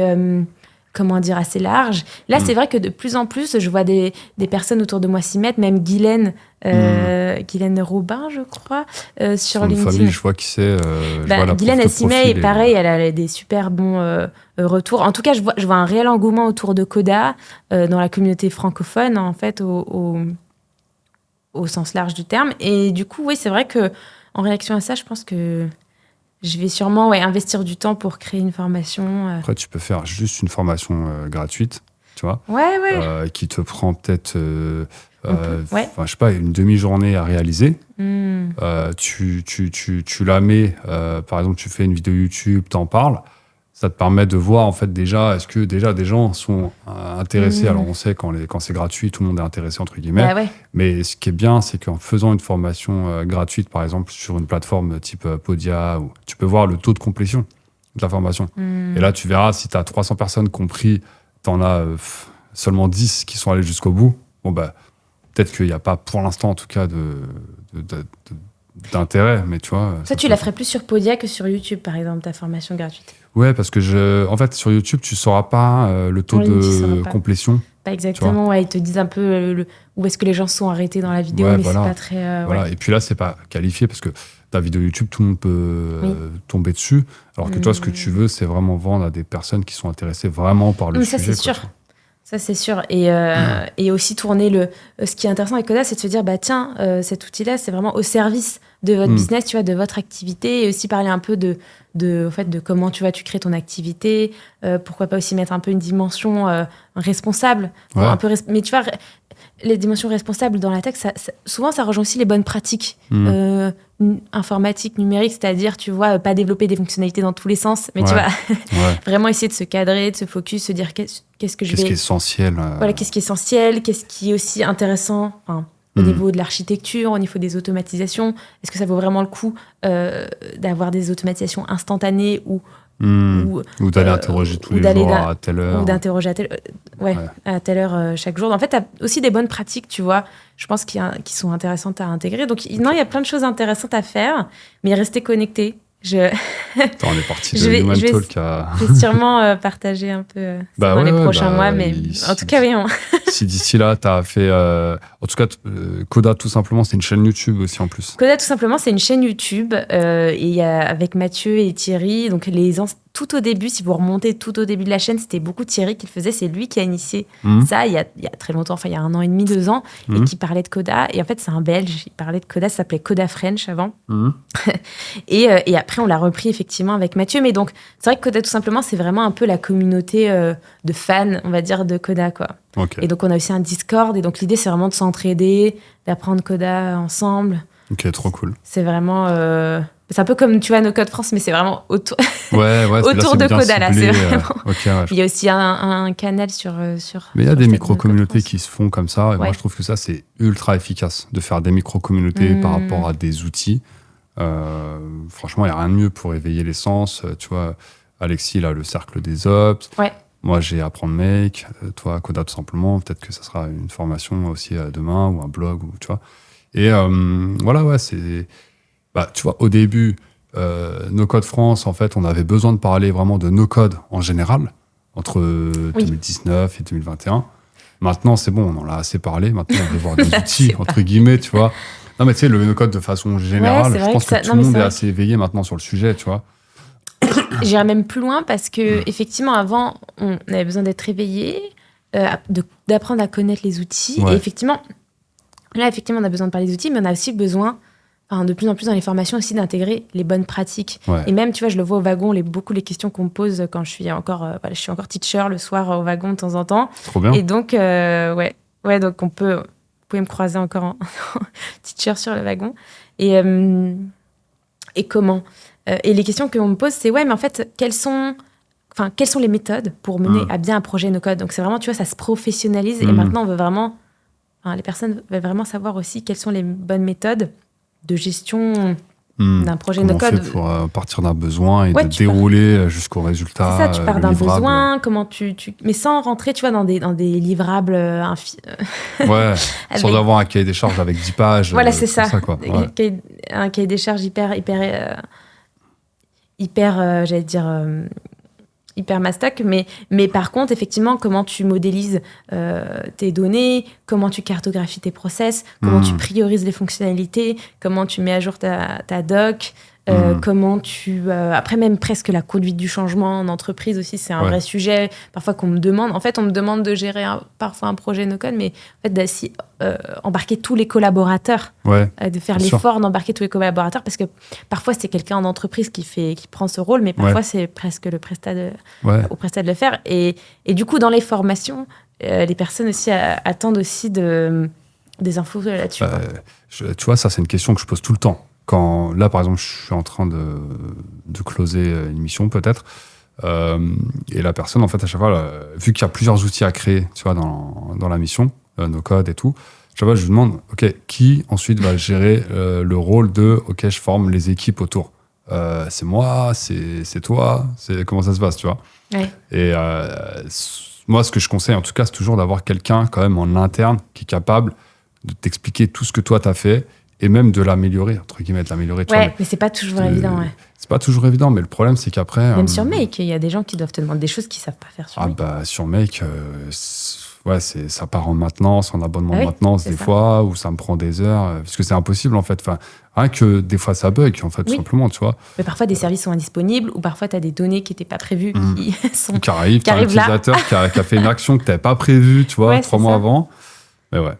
Bon, attends, alors, comme il y a j'ai plein de questions vachement intéressantes, et le temps file. Alors, redonne-moi un chiffre, un nombre entre 1 et 12, sauf 9, du coup. 4. Temps libre. Ah, voilà, une question un peu perso. Qu'est-ce que tu fais ton temps libre, Élise? Waouh! Avec tous tes projets, est-ce que tu as déjà du temps? Je fais beaucoup de no-code aussi en dehors, même. Ouais, c'est ta passion, le no-code? C'est vrai que, tu vois, là, pareil, on va dire oui. C'est assez, addictif. C'est vrai que là, par exemple, mon copain, il cherche une alternance. D'ailleurs, c'est Teddy sur LinkedIn, vous le voyez sûrement passer. Teddy comment? Teddy Finote Tassel. On va s'abonner. Force Abonnez-vous. Et donc, c'est lui notamment qui a créé les rechargeurs. Et là, il va du coup, d'ailleurs... en fait, avant 30 ans, on peut encore faire une alternance. Donc là, vu qu'il va avoir ses 30 ans, il en profite pour de faire une alternance, d'avoir son bac +3 et tout ça à Dijon. Et donc, tout ça pour dire que, voilà, donc dans la recherche d'alternance, je vais construire un petit outil sur Coda pour suivre toutes ces offres. En fait, il y a les offres, il y a aussi le statut de chaque offre et quels entretiens j'ai eu pour quelle offre, comment ça s'est passé, où j'en suis, en fait. Et donc, c'est vrai que parfois, tu vois, je m'amuse à faire ces petits outils en dehors. Là, ce qui me prend pas mal de temps, tu vois, c'est préparer le déménagement à Dijon. Ah, ça regarde ça. Et en fait, j'aime, tu vois, réfléchir à comment on va organiser les pièces, comment on va aménager, comment on va s'organiser pour le déménagement. C'est vrai que ça me plaît aussi de le faire. Et puis sinon... j'aime bien, tu vois, les choses simples. Par exemple, aller à la campagne, en Bourgogne. J'ai une maison de famille là-bas. Ok. Donc, plutôt le week-end, alors quand voilà, tu veux faire des petits week-ends, décrochage. On va à un endroit, ça capte même pas la 3G. Donc, comment te dire, en fait, c'est pas de message, pas d'internet, rien pendant... Tant mieux. Si, on peut aller un peu plus haut dans le village pour capter, si besoin, pour regarder de temps en temps. Mais donc, c'est chouette parce que pendant, j'y suis allée récemment pendant 2-3 jours, t'as rien. Donc ça, c'est vraiment chouette, la campagne. Ça t'aide à couper un peu dans le... Ouais. Mais c'est pour ça qu'aussi, habiter à Dijon, on va être pas très loin de cette maison-là. Donc ça va être assez chouette de pouvoir couper. Et c'est vrai que c'est ça qui me manque à Paris, c'est la nature. Ouais, c'est vrai. C'est un grand mot, mais tu vois, d'être dans des plus grands espaces, d'avoir la rivière en bas du village, d'avoir les arbres, Ah, mais je comprends. Les oiseaux qui chantent, c'est pas la même chose à Paris, les pigeons, que... tu vois, moi, j'ai déménagé avant, j'habitais à Noisy-le-Grand, je sais pas si tu vois où c'est. Oui, à l'est de Paris. Ouais, et juste, il y a Gournay, et en fait, il y a la Marne. Il y avait la Marne juste en bas de chez moi. Ouais. Et j'y allais, tu vois. Et même, j'ai rencontré ma copine aussi pendant cette période où j'habitais encore à Noisy, donc je l'emmenais en balade près de la Marne, tout ça, c'était trop bien. Après, on l'a déménagé à Saint-Maur, il y avait encore un peu de vert, si je puis dire. Il y avait des parcs. Oui. Ça fait un peu... là où on habitait, en plus, c'était un peu village et tout. Maintenant, après, on l'a déménagé encore une fois. Et là, par contre, là où j'habite actuellement... C'est où? À Choisy-le-Roi. Alors, côté plus Vertier. Et là, il n'y a pas de vert. Et du coup, on sort moins, tu vois. Ou alors, quand on sort, c'est vraiment... faut prendre la voiture et aller... tu vois. Mais nous, pour le moment, on habite à Boulogne-Billancourt. C'est pas du tout... j'ai pas du tout choisi cette ville spécialement, mais je cherchais, en fait... Il faut savoir que quand vous cherchez un logement, c'était à la sortie de mes études, quand vous cherchez un logement, en fait, les loyers dans des villes comme Boulogne, parfois sont moins élevés qu'à Paris. Ah ouais parce qu'en fait, pour des petites surfaces, parce que les jeunes, en fait, veulent moins aller dans tu vois, à Boulogne ou je sais pas, peut-être à Levallois-Perret, à Neuilly. Peut-être que en fait, les jeunes veulent plus être dans le centre que tu vois, excentré ou même à Suresnes ou ce genre de choses. Ouais. Et donc, c'est vrai que ça peut paraître un peu guindé, mais en fait, niveau loyer, tout ça, c'était plutôt intéressant en tout cas. Et il y a quand même le métro, et tu as quand même des commerces en bas, des bars, tout ça. Mais c'est vrai que si on a le bois de Boulogne, franchement, qui est sympa, qui est pas très loin. Mais tu vois, il faut quand même faire 20-30 minutes à pied pour aller jusqu'au bois de Boulogne. Bon, ça va, c'est pas le bout du monde. Mais je veux te dire, t'es quand même pas dans un... Ça reste la petite couronne de Paris qui est quand même... Tu sens l'effet de Paris, en fait. C'est quand même très blindé. Enfin, le métro, les rues... constamment dans la journée, t'as tout le temps du monde. Tu fais la queue pour aller à la pharmacie, à la boulangerie, n'importe où, quoi. Tu profites pas, en fait. Chaque chose... c'est pour ça que moi, de moins en moins, j'arrive à prendre les transports, tu vois. Ouais. Je commence à être allergique aux transports. Quand je sais que je dois aller à un aussi. événement... une fois, tu vois, une vraie anecdote... Je sais pas ce qui m'a pris, j'étais pas invité à un événement, tu sais, je m'étais inscrit à un truc, à un meet-up et tout. Et je sais pas si c'est dû au Covid ou le fait que je travaille beaucoup en télétravail, machin. Oui. Et en fait, en bref, plus la date approche de cet événement, toi, je devais pas faire de presse et tout, c'était un truc, ça, entre entrepreneurs. Et genre, une rencontre entre entrepreneurs. Ouais, c'était un peu un networking, tu vois. Voilà. Je veux pas dire c'était quoi le meet-up et tout, tu vois. C'était un truc, voilà, avec plein d'entrepreneurs, machin, à Paris. Et puis, c'était de 18. Un peu comme les apéros No Code France, où là, par contre, j'y vais avec plaisir, tu vois. C'est vraiment, je suis pressé même d'y aller. Mais là, non, là, c'était un autre truc. Et en fait, je sais pas, je commençais à avoir un peu une boule au ventre, tu vois. Et ça me le fait des fois quand je sais que je vais voir beaucoup de monde, tu vois. Et avant, ça me le faisait pas, ça. Et là, le fait de savoir, je vais prendre les transports, je vais y aller. Genre, vraiment, je suis allé, j'arrive à la moitié du trajet pour aller prendre le RER. J'ai fait demi-tour. C'est vrai. Ma copine, elle me voit rentrer, elle me dit, je dis, j'ai pas réussi. Alors, ça me le va tout le temps, mais tu vois, en fait, c'est vraiment le savoir. Je vais prendre le métro, il va y avoir des gens, machin. Mais tu sais que moi, je suis sur la ligne 10 et 8, et en fait, la ligne 10, t'arrives, et après, tu prends la ligne 8 pour aller quand tu vas rive droite. Et en fait, la ligne 8, parfois, tu peux même pas rentrer dedans tellement il y a de monde. Et quand tu rentres, en fait, t'es collés les uns aux autres. Et c'est vrai qu'à ce moment-là, tu te dis, qu'est-ce que je fais là? Qu'est-ce que je fais là? Et après, tu passes... moi, c'était pour aller voir un client. Et après, tu passes 4 heures chez le client pour faire un audit. Et là, tu te dis, waouh. Enfin, pas 4 heures, peut-être 2-3 heures plutôt pour un atelier d'audit et tout ça. Et en fait, c'est super intense. Et effectivement, la vie au quotidien à Paris, ça t'aide pas à... c'est pour ça. Et en fait, alors que chez moi, par contre, quand je suis chez moi, je travaille beaucoup en télétravail, je suppose toi aussi. Ouais.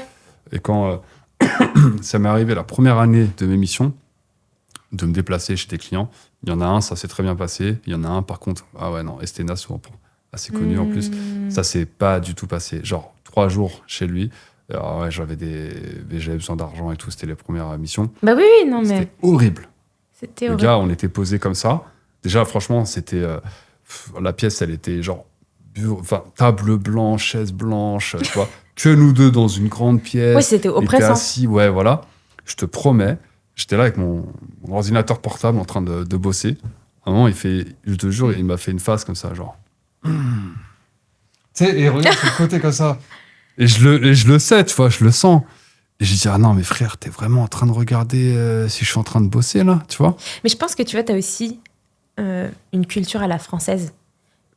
Qu'on flique pas mal au boulot. C'est hardcore. Et même, tu vois, on flique, la personne, elle part avant 17h30, et tu vois, on la flique, on fait un commentaire, ou elle arrive plus tard, tu vois, il y a un commentaire. Et c'est vrai que cette culture-là, tu la retrouves pas. Par exemple, moi, j'avais fait 6 mois. Après, là, je me replace ici dans un contexte étudiant, où j'avais fait aussi un échange en Suède. Et c'est vrai que dans la partie études, on ressent pas du tout autant la pression qu'en France. Que ce soit du point de vue je veux dire de société, ou même en fait quand tu es dans une société en entreprise ou en fait en études, en fait quand tu es fliqué par les profs, tu vois à quelle heure tu arrives, à quelle heure tu repars. Et en Suède par exemple, c'était beaucoup plus responsabilisant. En fait, t'arrives à l'heure que t'arrives, tu repars à l'heure que tu repars, mais par contre, tu viens pas perturber effectivement le cours ou tu vois. Dans l'entreprise, moi, je pense qu'à partir du moment où tu as des objectifs très clairs et que tu dois les réaliser, ouais, mais je pense que, viens quand tu veux, par quand tu veux. À part les trucs, bien sûr, on s'entend, parce que des fois, quand je dis ça, les gens, ils me reprennent. Oui, dans un restaurant, tu peux pas venir à l'heure que tu veux et partir. Dans un truc où t'es en contact avec le client direct, tu peux pas. Mais tu vois, Mais comme toi, tu faisais dans ton ancien job commercial, t'étais obligé d'honorer tes rendez-vous. Ouais. Bien sûr, ouais, t'arrivais à l'heure du rendez-vous que t'avais fait avec ton client. Après, moi, je travaillais dans des magasins aussi dans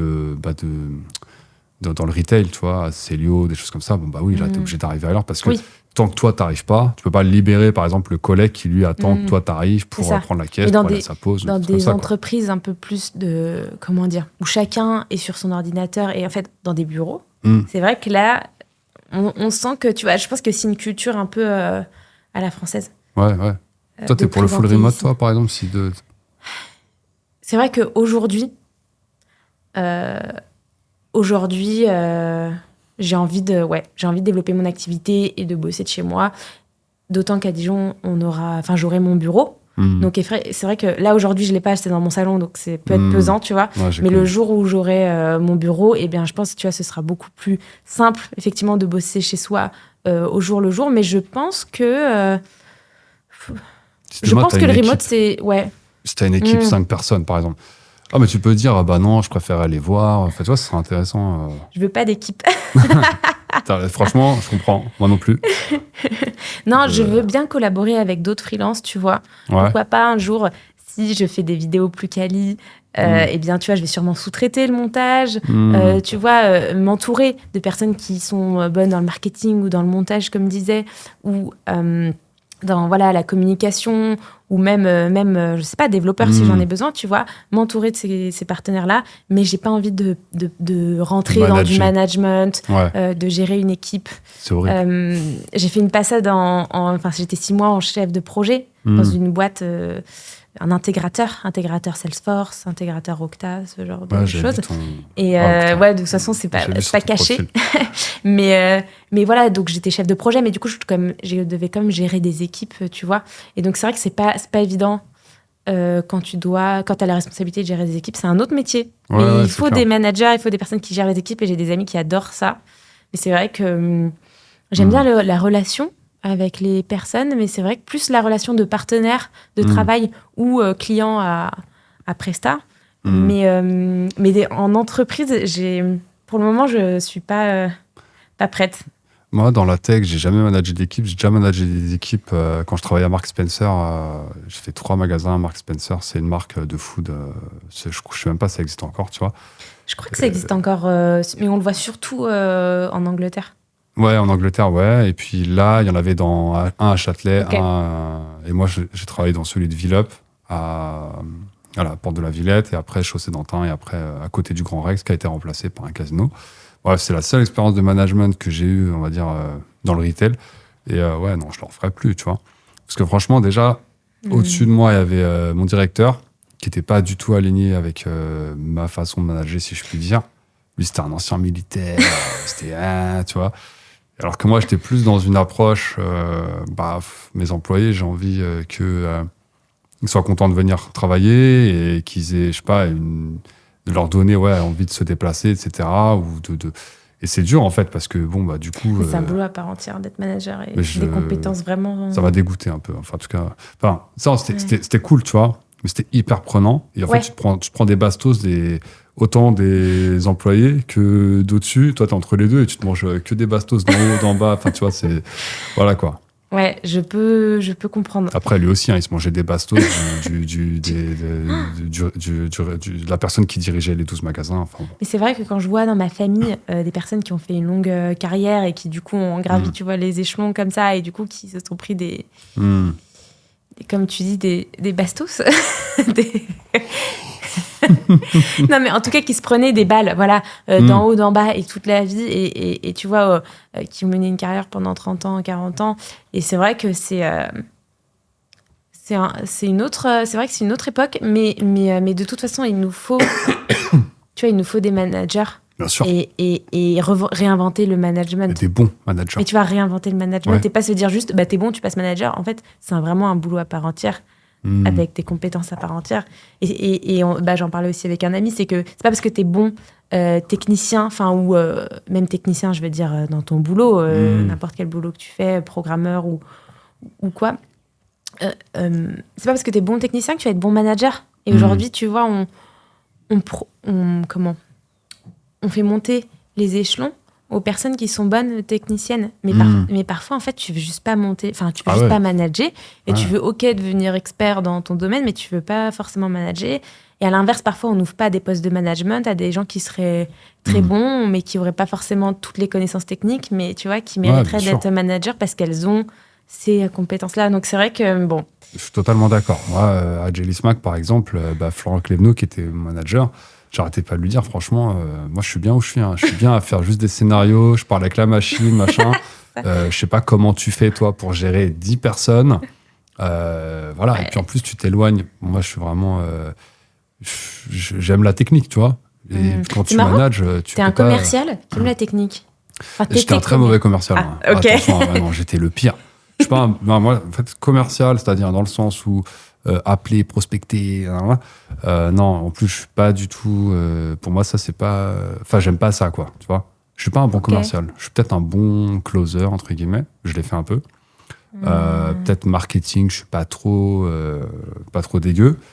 Mais j'étais commercial aussi à Darty. Ouais, non, c'était super chiant. En fait, c'est compliqué. Moi, j'aime bien parler avec des gens. T'as un bon relationnel. Ouais. Mais effectivement, parce que quand t'es commercial, il faut être drivé par tout le temps la performance. La perf. Là, je suis drivé par la perf technique, mais pas la perf de faire du chiffre. Ouais. Je fais du chiffre, mais c'est indirect, en fait. Je le cherche pas. C'est... Je sais pas. Tu vois. Mais c'est ça, c'est ça. Parfois, commercial, vendre pour vendre, c'est... Tu vois, c'est... c'est pour moi, enfin, en tout cas, moi, ce que je faisais quand j'étais commercial mais un jour, il faudra tout un podcast. Mais en gros, je travaillais aussi pour une start-up qui vendait des... T'as fait plein de choses. Ouais. Mais ils vendaient, en plus, c'est vraiment bien le produit. C'était Carriole, peut-être tu connais. C'est des remorques pour vélo. En gros, t'as ton vélo, tu vas en parler de vélo. Tu peux trimballer 250 kilos de charge et tu sens pas la charge derrière. Il avait inventé une technologie et tout, et c'est une remorque. On a équipé le parc de Stuart, par exemple. Stuart, il livre en carriole et tout. Ok. Vérifie dans Paris, tu risques d'en voir. Okay. Tu vois un vélo, une remorque derrière, voilà. J'ai pas fait attention, mais... voilà, et ça te permet d'emprunter les pistes cyclables et de le livrer autant qu'un camion, quoi, tu vois. Et c'est top, le produit est top. Mais ouais, j'étais commercial, mais j'étais éclaté, parce que déjà, le produit, il avait pas... En tout cas, le produit que moi, je vendais, il avait pas vraiment rencontré son market fit. C'est pas à moi de faire ce taf, tu vois. Normalement, un commercial, il sait qui est sa cible. Et ça se fait, ouais. Voilà, et ça, c'est grâce au marketing. Là, on savait pas qui était la cible. Donc, en fait, on essayait de vendre des trucs à des gens qui n'étaient pas décideurs. Ça prenait du temps. Il y a trop de trucs. Et puis, moi, j'avais pas la patience, tu vois. Ouais, il fallait que on n'avait pas de CRM, tu vois. On n'avait pas de CRM. Mais bon. Donc, tu vois, aujourd'hui, j'ai une autre mentalité aussi en mode, si demain, j'ai des salariés, avant de lui demander quoi que ce soit, je vais déjà faire tout ce qui est en mon pouvoir pour que lui, il ait tout pour travailler, que ce soit du matériel. Par exemple, si on a, tu vois, là, on a un monteur, avant de lui demander de faire du montage, d'être efficace, etc., est-ce qu'il a un ordinateur qui est adapté? Est-ce qu'il a le logiciel qui est adapté? Est-ce qu'il a la formation aussi, peut-être théorique, qu'on doit lui payer? Voilà, et tu vois, là, quand j'étais commercial, j'ai vécu, vraiment, c'était pas une bonne expérience, tu vois. Et je me suis dit, tout ça, bon, j'ai pas envie de manager d'équipe, mais si je suis amené à manager une équipe, tout ça, là, c'était rentré dans ma tête, je le ferais pas, tu vois. Bon, après, t'as toujours l'impression que de toute façon, tu feras différemment, et en vrai, ça se trouve, parfois t'es plus con que les autres. Ouais, c'est pas évident de gérer des équipes, en tout cas. Bon, alors... Je te relance pas, je te laisse me poser... Vas-y, non, mais sinon, il va tirer, mais je suis chaud, hein, mais... tu choisis un chiffre. Ah, c'est moi qui choisis comme toi, vas-y. Vas-y, dis-moi un chiffre, vas-y, entre 1 et 12, sauf 9 et 4, du coup. 7 Ouais, mais il est pas intéressant celui-là. En fait, on en a déjà, c'était le stack, tu vois, la stack technique. Oui, en vrai, on en a déjà bien parlé. 12 Il n'y a pas de 12. Tu m'as dit entre 1 et 12. C'est vrai. En fait, pardon. Oui, tu l'as su. C'était appartement, du coup. Ah oui, appartement. Okay. Ouais, tiens, appartement, on a un peu parlé, mais vas-y, si tu as des questions. Comment tu as fait pour... Là, tu vas être en location, achat? Oui, on peut parler plus en détail, mais effectivement, quand tu es freelance, aujourd'hui, c'est pas évident de trouver, d'acheter, enfin, de trouver un appartement à acheter ou une maison en France. Donc, il y a plusieurs moyens de quand même trouver le moyen. Voilà. Il y a plusieurs moyens pour acheter aujourd'hui quand on n'a pas en fait ces fameux 3 ans de bilan et un chiffre d'affaires, qui explose et exponentiel. Et donc, moi, typiquement, moi et mon copain, ce qu'on a fait, c'est on est passé par la PSLA, donc Prêt social location accession. Okay. Et donc, ça permet de donner... Donc, c'est mis en place par l'État et tu vois, c'est relayé par les bailleurs sociaux comme Action Logement, ce genre de choses. Et en fait, ça permet pour les primo-accédants et les personnes qui ont sous un certain seuil de revenus de pouvoir louer, puis acheter là où ils louent. Mais tu vois, tu as des plafonds de prix au mètre carré, tu as une exonération de taxes foncières pendant 15 ans. En fait, tu as des avantages pour t'aider. Et d'ailleurs, tu es beaucoup plus aussi accompagné et tu peux commencer, du coup, vu que tu es locataire au début, et tu peux commencer sans décrocher ton prêt. Donc nous, pendant 1 à 2 ans, on va être locataire. Et après seulement, on décrochera le prêt. Donc, j'aurai beaucoup plus d'ancienneté. Et en plus, on aura prouvé qu'en locataire, on était sérieux. Okay. Donc, voilà. Donc, tu as des avantages. Et en plus, tu es beaucoup plus simple pour convaincre que tu es la bonne personne pour louer. Et voilà, donc le PSLA. Et par contre, attention, effectivement, il faut le faire. Vous pouvez faire cette demande-là. Donc, nous, c'est du neuf, par exemple, mais vous pouvez faire cette demande-là que si vous avez été sous un certain seuil de revenus. Okay. Donc, moi, je l'avais fait au moment... En fait, vu que c'est sur N-2, moi, je l'ai fait au moment où N-2, j'étais encore étudiante, en fait. Donc, il faut effectivement gagner moins de 20 000 euros par personne par an. Enfin, il faut vraiment être étudiant ou en temps partiel. C'est un bon timing. Hein. Et donc, effectivement, c'est pour ça qu'en 2023, on a fait ces démarches-là et on va emménager là en juin. Effectivement, c'est un bon timing et donc, c'était beaucoup plus, effectivement, simple de... parce qu'en fait, les banques et les banques m'avaient dire clairement non pour un prêt, pour acheter tout de suite. Et donc, c'est vrai que d'être en location puis achat, ça permet de commencer le process avant d'acheter.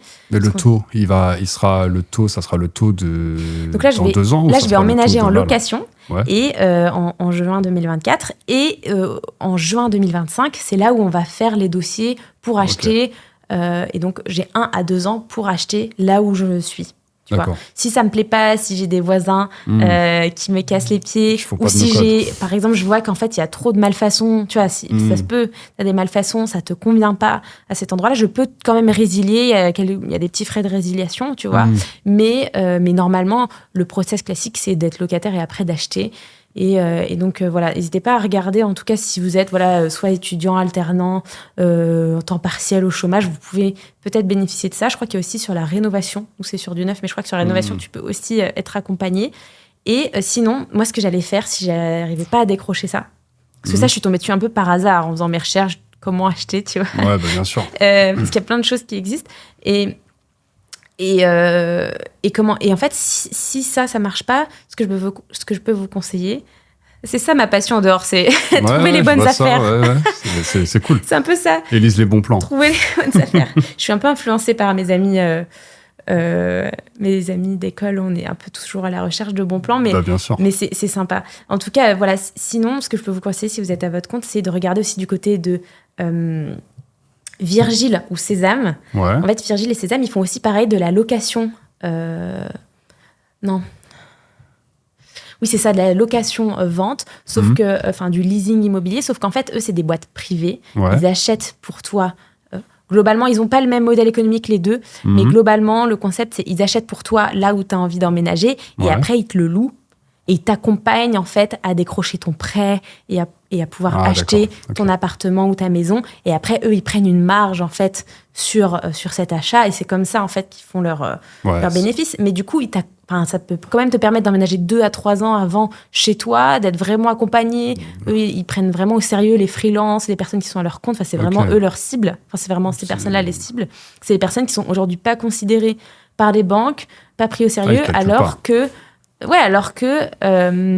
il y a des personnes qui bossent, qui ont quand même du chiffre d'affaires et qui sont quand même sérieuses. C'est un modèle qui est de plus en plus mainstream, quoi. On a vu, là, sur les 2 dernières années, moi, j'ai vu beaucoup de personnes se lancer en freelance à leur compte. Mais les banques, c'est pas encore mainstream pour eux. Non, mais les banques, c'est tellement un truc... on pourra en parler, mais les banques, moi, la banque dans laquelle on y est parce qu'on n'a pas le choix. Mais sinon, ça fait 10 ans que je serais... sur la capsule, on n'est pas chez Conto, par exemple, tu vois. On est sur notre banque parce que on a fait un prêt, tu vois. D'accord. S'il n'y avait pas besoin de faire un prêt, on serait... Et d'ailleurs, je vous conseille d'avoir un courtier, mais en tout cas du point de vue perso. Nous, typiquement, là, pour valider notre dossier, pareil, fallait quand même qu'on valide, tu vois, notre dossier pour faire la PSLA. Et en fait, c'était soit une banque nous valide quand même le dossier de locataire futur acheteur, soit c'est un courtier. Et en fait, on est passé par un courtier recommandé par le promoteur, donc c'était peut-être plus facile de le convaincre. Mais en tout cas, là, on est tombé vraiment sur un bon courtier qui nous a vraiment tout expliqué, qui nous a pris au sérieux, qui a vraiment appuyé notre dossier, qui a validé et qui a vraiment cru en nous. Et pareil, au moment de l'achat, il va vraiment nous accompagner pour choisir une banque, tu vois, négocier les tarifs et choisir une banque, tu vois, pour le long terme. Mais effectivement, une fois qu'après, tu as un prêt, il faut tout mettre chez cette banque-là. Mais un courtier, ça peut te permettre de... Comment dire ? Effectivement, il faut le payer, mais ça peut te permettre de prendre peut-être des meilleures décisions, d'être plus au courant. Parce que tu as tellement de complexité. Le courtier, on a pris... je parle pour mon achat perso. On a pris un courtier, une chasseuse immobilier et un courtier aussi. Et donc, tu es content d'avoir pris un courtier ? Ça a été très vite.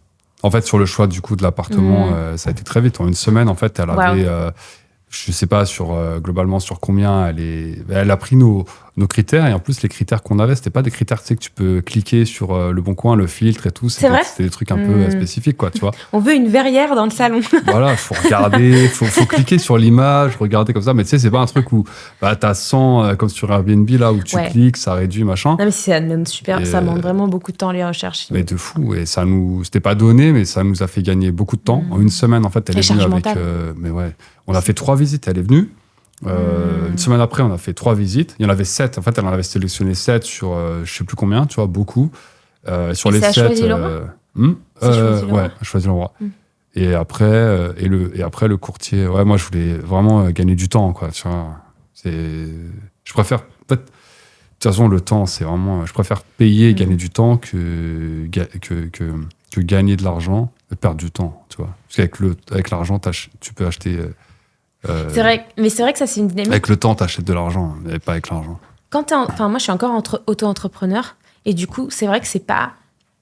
Comment dire ? C'est vrai que, étant donné que tu peux pas déduire tes charges, eh bien, t'as tendance à quand même rester économe, tu vois. Ouais, bien sûr. Donc moi, c'est vrai que du coup, j'ai tendance à investir pas mal de temps à développer mes propres outils de gestion ou à faire un peu tout moi-même, les recherches, effectivement, d'appartements, d'électroménager, de cuisine, de ce genre de choses.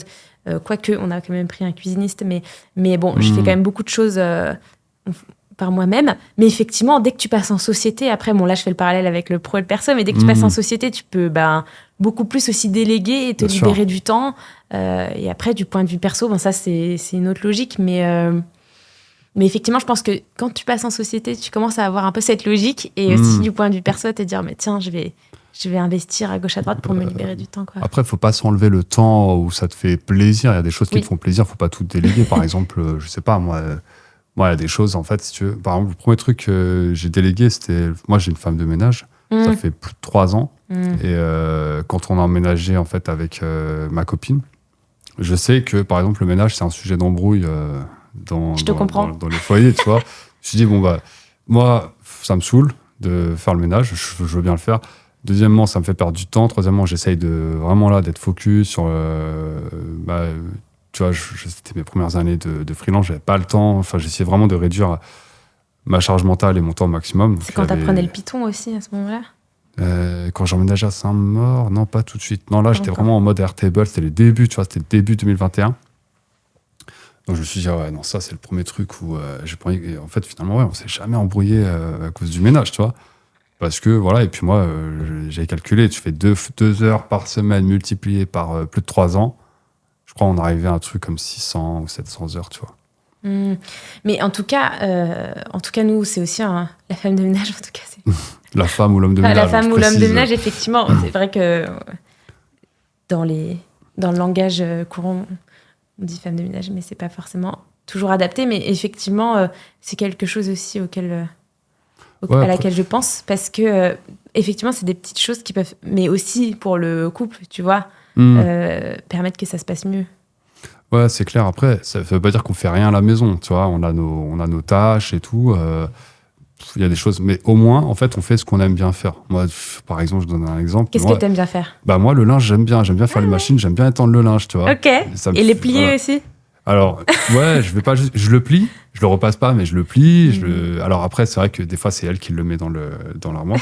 Et elle aime bien faire la cuisine, tu vois. Ouais. Moi, j'aime pas faire la cuisine. Donc en fait, au moins, on se retrouve à faire des choses que c'est plus des contraintes, mais au moins, elle, et puisque moi, quand j'étends le linge, tu sais, j'écoute un podcast, je réfléchis, machin. La cuisine, c'est trop.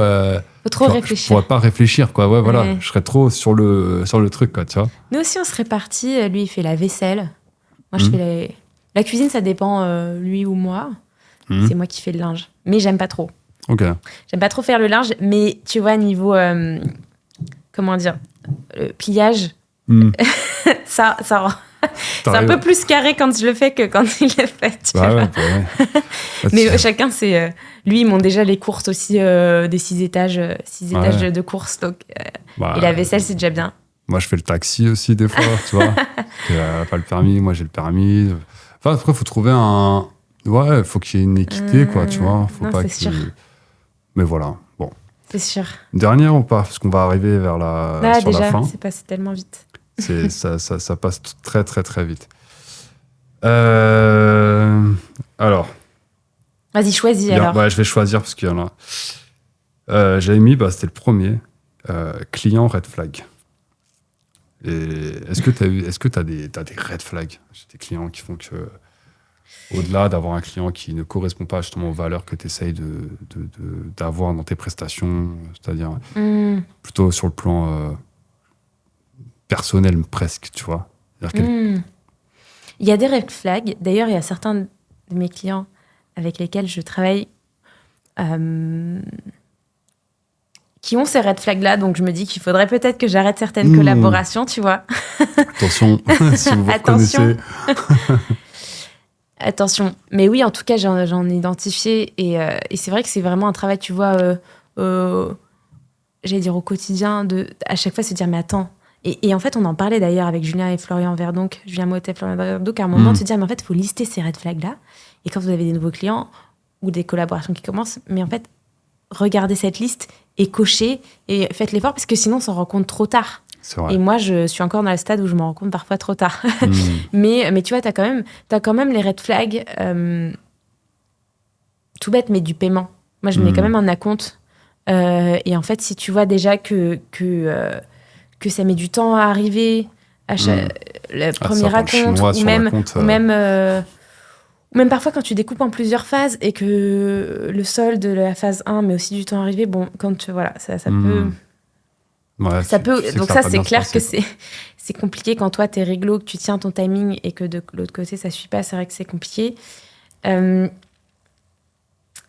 y a aussi le red flag de... Ouais, ça c'est sûr, c'est les personnes qui veulent trop de fonctionnalités. Qui veulent trop de choses, trop de fonctionnalités, alors qu'elles sont encore sur Excel avec des choses hyper basiques. Souvent, ça, c'est red flag, tu vois. Les meilleurs clients que j'ai eus, c'était ceux qui voulaient quelque chose de simple, qui fonctionne, qui roule, qu'on peut se tester rapidement, qui soit adapté aux équipes, au quotidien, et qu'on y va step by step. Ça, c'était vraiment les meilleurs clients. Pour toi, un client qui arrive, qui est depuis Excel et qui dit ouais, je veux ça. C'est red flag. Tu te dis pas peut-être... Justement, je lui dis ça, c'est parce que j'ai que ça, moi, finalement. En fait, effectivement, non, mais il y a forcément des besoins en fonctionnalité, mais trop de tu as des fonctionnalités, enfin, tu vois, tu as des fonctionnalités, parfois, c'est pas dans une V1, en fait, normalement. Parfois, tu as des fonctionnalités, qu'est-ce que je pourrais te prendre ils veulent la lune tout de suite, quoi, Mais par exemple, parfois, c'est juste, oui, on veut un portail client où les clients peuvent consulter leur devis, leur facture, très bien. Mais si tout de suite ils te disent « Ah, mais nous, on va portail client avec un formulaire comme ce que fait Uber, avec des choses qui s'affichent à chaque étape, sur la même page, les unes en dessous des autres, et que l'adresse se remplit automatiquement en fonction de tel critère. » Enfin, tu vois, c'est direct. Commence à prendre, en fait, comment dire, il faut savoir que tu vois des marques comme, enfin, tu vois, Uber, Blablacar, enfin, les gros leaders, ils ont des équipes entières derrière, des devs qui bossent, des UX, UI designers, ils ont des grosses équipes pour développer ces outils. Ouais. Et en fait, c'est pas dans votre intérêt tout de suite de faire quelque chose d'hyper complexe si après vous voulez prendre la main derrière. Pourquoi on commencerait pas par une V1 qui a un max de valeur ajoutée pour un minimum d'investissement pour vous? Et ensuite, si vous êtes content, on rajoute les fonctionnalités nice to have. Mais tu as ce truc de vas-y, on construit 80% pour 20% d'investissement, parce qu'en fait, les 20% restants, bah, ça va représenter, tu vois, 80%. Et en plus, ça va pas révolutionner votre quotidien, en fait. C'est tellement vrai. Ou même d'avoir un chat sur le portail. T'as même pas de portail client, tu veux déjà un chat sur ton portail client? Mais à quoi ça sert? T'as 3 clients. C'est tellement vrai. Ça m'est arrivé il y a pas longtemps, tu vois. J'ai un client là qui m'a fait une réflexion, et franchement, il a raison. Il m'a dit, parce que moi, bon, je les facture à l'heure, les clients et tout. Il m'a dit, Lilian, là, maintenant, j'ai remarqué que, les factures, OK. Par contre, il y a de moins en moins de choses, tu vois. Parce que, en fait, ce qu'il me demande, c'est de plus en plus complexe. Oui. Ça prend plus en plus de temps, mais c'est ce qui apporte le moins en moins de valeur, alors que c'est une application sur Glide, Airtable. Donc, t'imagines quand tu fais une application sur Glide, généralement, le début, tu vois, plus tu es dans le début du projet, plus ça apporte de la valeur, en fait, et plus ça va vite, surtout. Oui, mais tu fais 80% du job en presque 20% du temps d'investissement de la globalité du projet au début, vraiment. Et effectivement, après, ils te disent, mais moi, parfois, j'ai des demandes sur Godot, vas-y, débug cette fonction, enfin, cette formule-là. La formule, elle fait, je sais pas, 50 lignes. Forcément, je vais peut-être te mettre 1 heure à vraiment finir ta formule. Et le mec, il va se dire, mais waouh, j'ai payé tout ça pour une formule. C'est dur à expliquer ça aux clients. Mais est-ce que tu as vraiment besoin? Après, toi, c'est un peu différent. C'est du Make, donc c'est peut-être un peu moins visuel. Mais là, c'est du Glide, là, par exemple. Sur ce projet-là, c'est du Glide. Et en fait, au début, tu vois, ça se connecte. Au début, c'est hyper facile. Les 10 premières heures que tu passes sur Glide, waouh, c'est hardcore. Enfin, tu vois, mais tu construis tout. Tu construis ta base. Il est sur Excel, le mec, le client. Ton portail, et tout super rapidement. C'est ça. Et ça, tu l'as fait en 10 heures. En 10 heures, tu as un truc hyper fonctionnel. Maintenant, plus on avance dans le truc, ou plus il demande des fonctionnalités qui nécessitent de revoir un peu tout ce qu'on a fait. Oui. Et parfois changer certaines briques du process. Changer juste un truc, parfois, ça va prendre beaucoup de temps, et ça va pas lui apporter tant de valeur, mais c'est juste que lui, dans sa tête, c'est dans son backlog, il veut que ça soit fait. Voilà. Et après, j'essaie de lui dire, ça, si tu veux, on te le fait. Mais pareil, là... là, il y avait une demande d'avoir des images sur un formulaire, alors qu'en fait, les images, on les mettait dans pièce jointe de l'email, et après, tu remplis le formulaire, et OK. Et en fait, non, il faut que les images et certaines infos soient dans le formulaire. Donc, en fait, le formulaire, il faut le passer plutôt en edit. Tu vois, sur Fill-Out, en fait, il faut avoir un formulaire, mais un peu portail client, où tu vois certaines infos et tu peux en ajouter, parce qu'en fait, juste un formulaire, c'était pas suffisant pour voir les images de la demande. Mais alors que les images, tu l'as dans le mail juste avant. Et tu vois, ces trucs-là, en fait, ça va te prendre quasiment autant de temps que développer...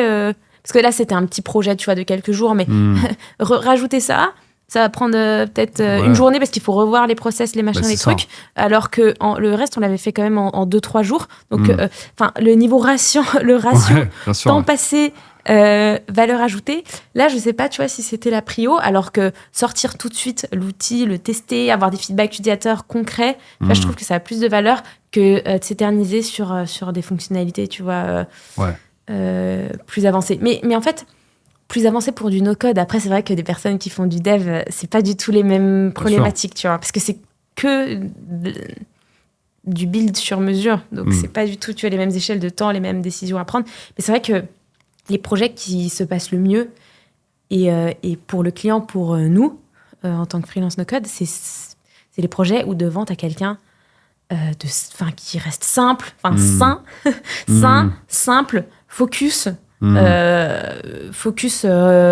productivité, j'allais dire pas rentabilité, mais vraiment, il veut du retour sur investissement sur le temps, l'argent qu'il a mis. Il voit la valeur sur ce que tu vas... Voilà, qui est capable de mesurer un peu la valeur et par l'effort aussi à fournir pour avoir cette valeur qui n'est pas complètement décorrélée en mode, bon, bah, moi, je veux ça.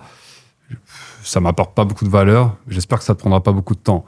Et tu sais, souvent, ils traduisent comme ça. Les clients ils disent, bon, bah, ça, vu que ça m'apporte pas beaucoup de valeur, donc ça va pas te prendre beaucoup de temps. Mais en fait, entre la valeur, ce que toi, ça t'apporte et le temps que ça me prend, parfois, il n'y a pas forcément un lien, en fait. C'est pas parce que toi, ça t'apporte pas beaucoup de valeur que moi, ça m'a pas pris beaucoup de temps.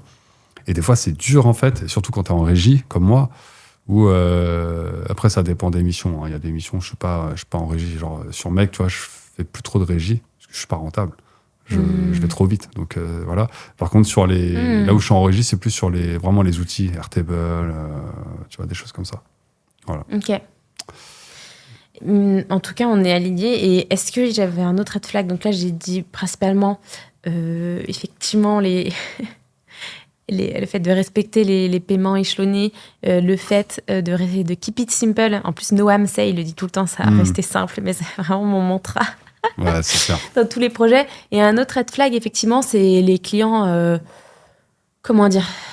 qui t'envoient un message le lundi, t'es dispo d'ici mercredi pour faire quelque chose. Enfin, les gens qui te mettent un peu la pression et qui arrivent pas à...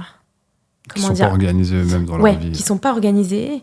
Et c'est vrai que moi, j'aime bien, même si ça peut être un peu parfois redondant comme planning, mais j'aime bien effectivement bloquer 1 heure chaque semaine avec quelqu'un, de se dire, bah tiens, on va bloquer un coaching pendant 4-5 semaines d'affilée, plutôt que de se dire, en fait, tu me préviens quand tu as besoin, et bam, ça doit être fait en 24 heures, 48 heures. Non. Et donc ça, c'est super compliqué, tu vois, de s'organiser. Ouais, je suis pareil. Moi, c'est dès qu'il y a une mission, en tout cas sur la construction vraiment d'interface, choses comme ça, qui soit pas du Make ou du Make, je le dis souvent, mais ça marche ou ça marche pas. C'est l'un ou l'autre, tu vois. Il n'y a pas vraiment de satisfaction de je teste, machin. Il teste, ça marche. Il teste, ça marche pas. Bon, bah, ça marche pas, t'as pas fini la mission, ça marche, t'as fini. Par contre, sur tout ce qui va être construction vraiment d'un produit sur Airtable, etc., là, c'est 1 heure par semaine pendant 6 semaines. Oui, c'est ça. Voilà, quoi. Parce que j'ai besoin que tu testes l'outil. Je peux pas juste aller dans ma grotte, faire tout ce que j'ai à faire, et puis ressortir, et puis bah tiens, t'es livré, voilà, maintenant, débrouille-toi, quoi. Ça marche pas. Mais c'est le conseil que je donnerais aux personnes qui se lancent, c'est planifier quand il y a qui se lance en freelance, c'est quand il y a un devis qui est signé, mais en fait, planifier les prochaines semaines et des points réguliers avec les clients, et donnez-vous une deadline, sinon ça avancera jamais, quoi. Super conseil. Bah écoute, on va peut-être rester là-dessus. Là, je pourrais encore parler pendant des heures, mais qu'est-ce que je veux dire? Est-ce que tu as un mot de la fin? Est-ce que tu veux faire passer un message, quelque chose? C'est dommage parce que dans ma to-do list, mais je te réinviterai, il y avait plein de petits keywords que j'avais notés. Je parle beaucoup. Je te les montrerai. Ouais, mais c'est tant mieux, c'est bien. Mais où est-ce qu'on peut te trouver? Le mot de la fin, où est-ce qu'on peut me trouver? En tout cas, restez connectés sur LinkedIn, parce qu'il y a des belles choses qui arrivent. Si d'ailleurs Coda ou les projets engagés, ça vous intéresse, restez, vous pouvez me suivre donc, sur LinkedIn, Élise Richard, et puis sur YouTube, Coda tout simplement. Et puis vous pouvez aussi, sur LinkedIn, retrouver la chaise à bascule et Coda tout simplement, bien sûr. Okay. On vous partage toutes les informations. On mettra tous les liens. Merci. Bon, merci Élise. Bon, l'épisode est terminé. J'espère que ça vous a plu. Cet épisode a été tourné à la capsule. Vous venez tourner et puis nous, ensuite, on s'occupe de tout, de monter votre épisode. Vous voulez impressionner vos invités, c'est ici que ça se passe. Donc, vous allez sur le site lacapsule.studio. Le lien est dans la description. À très vite.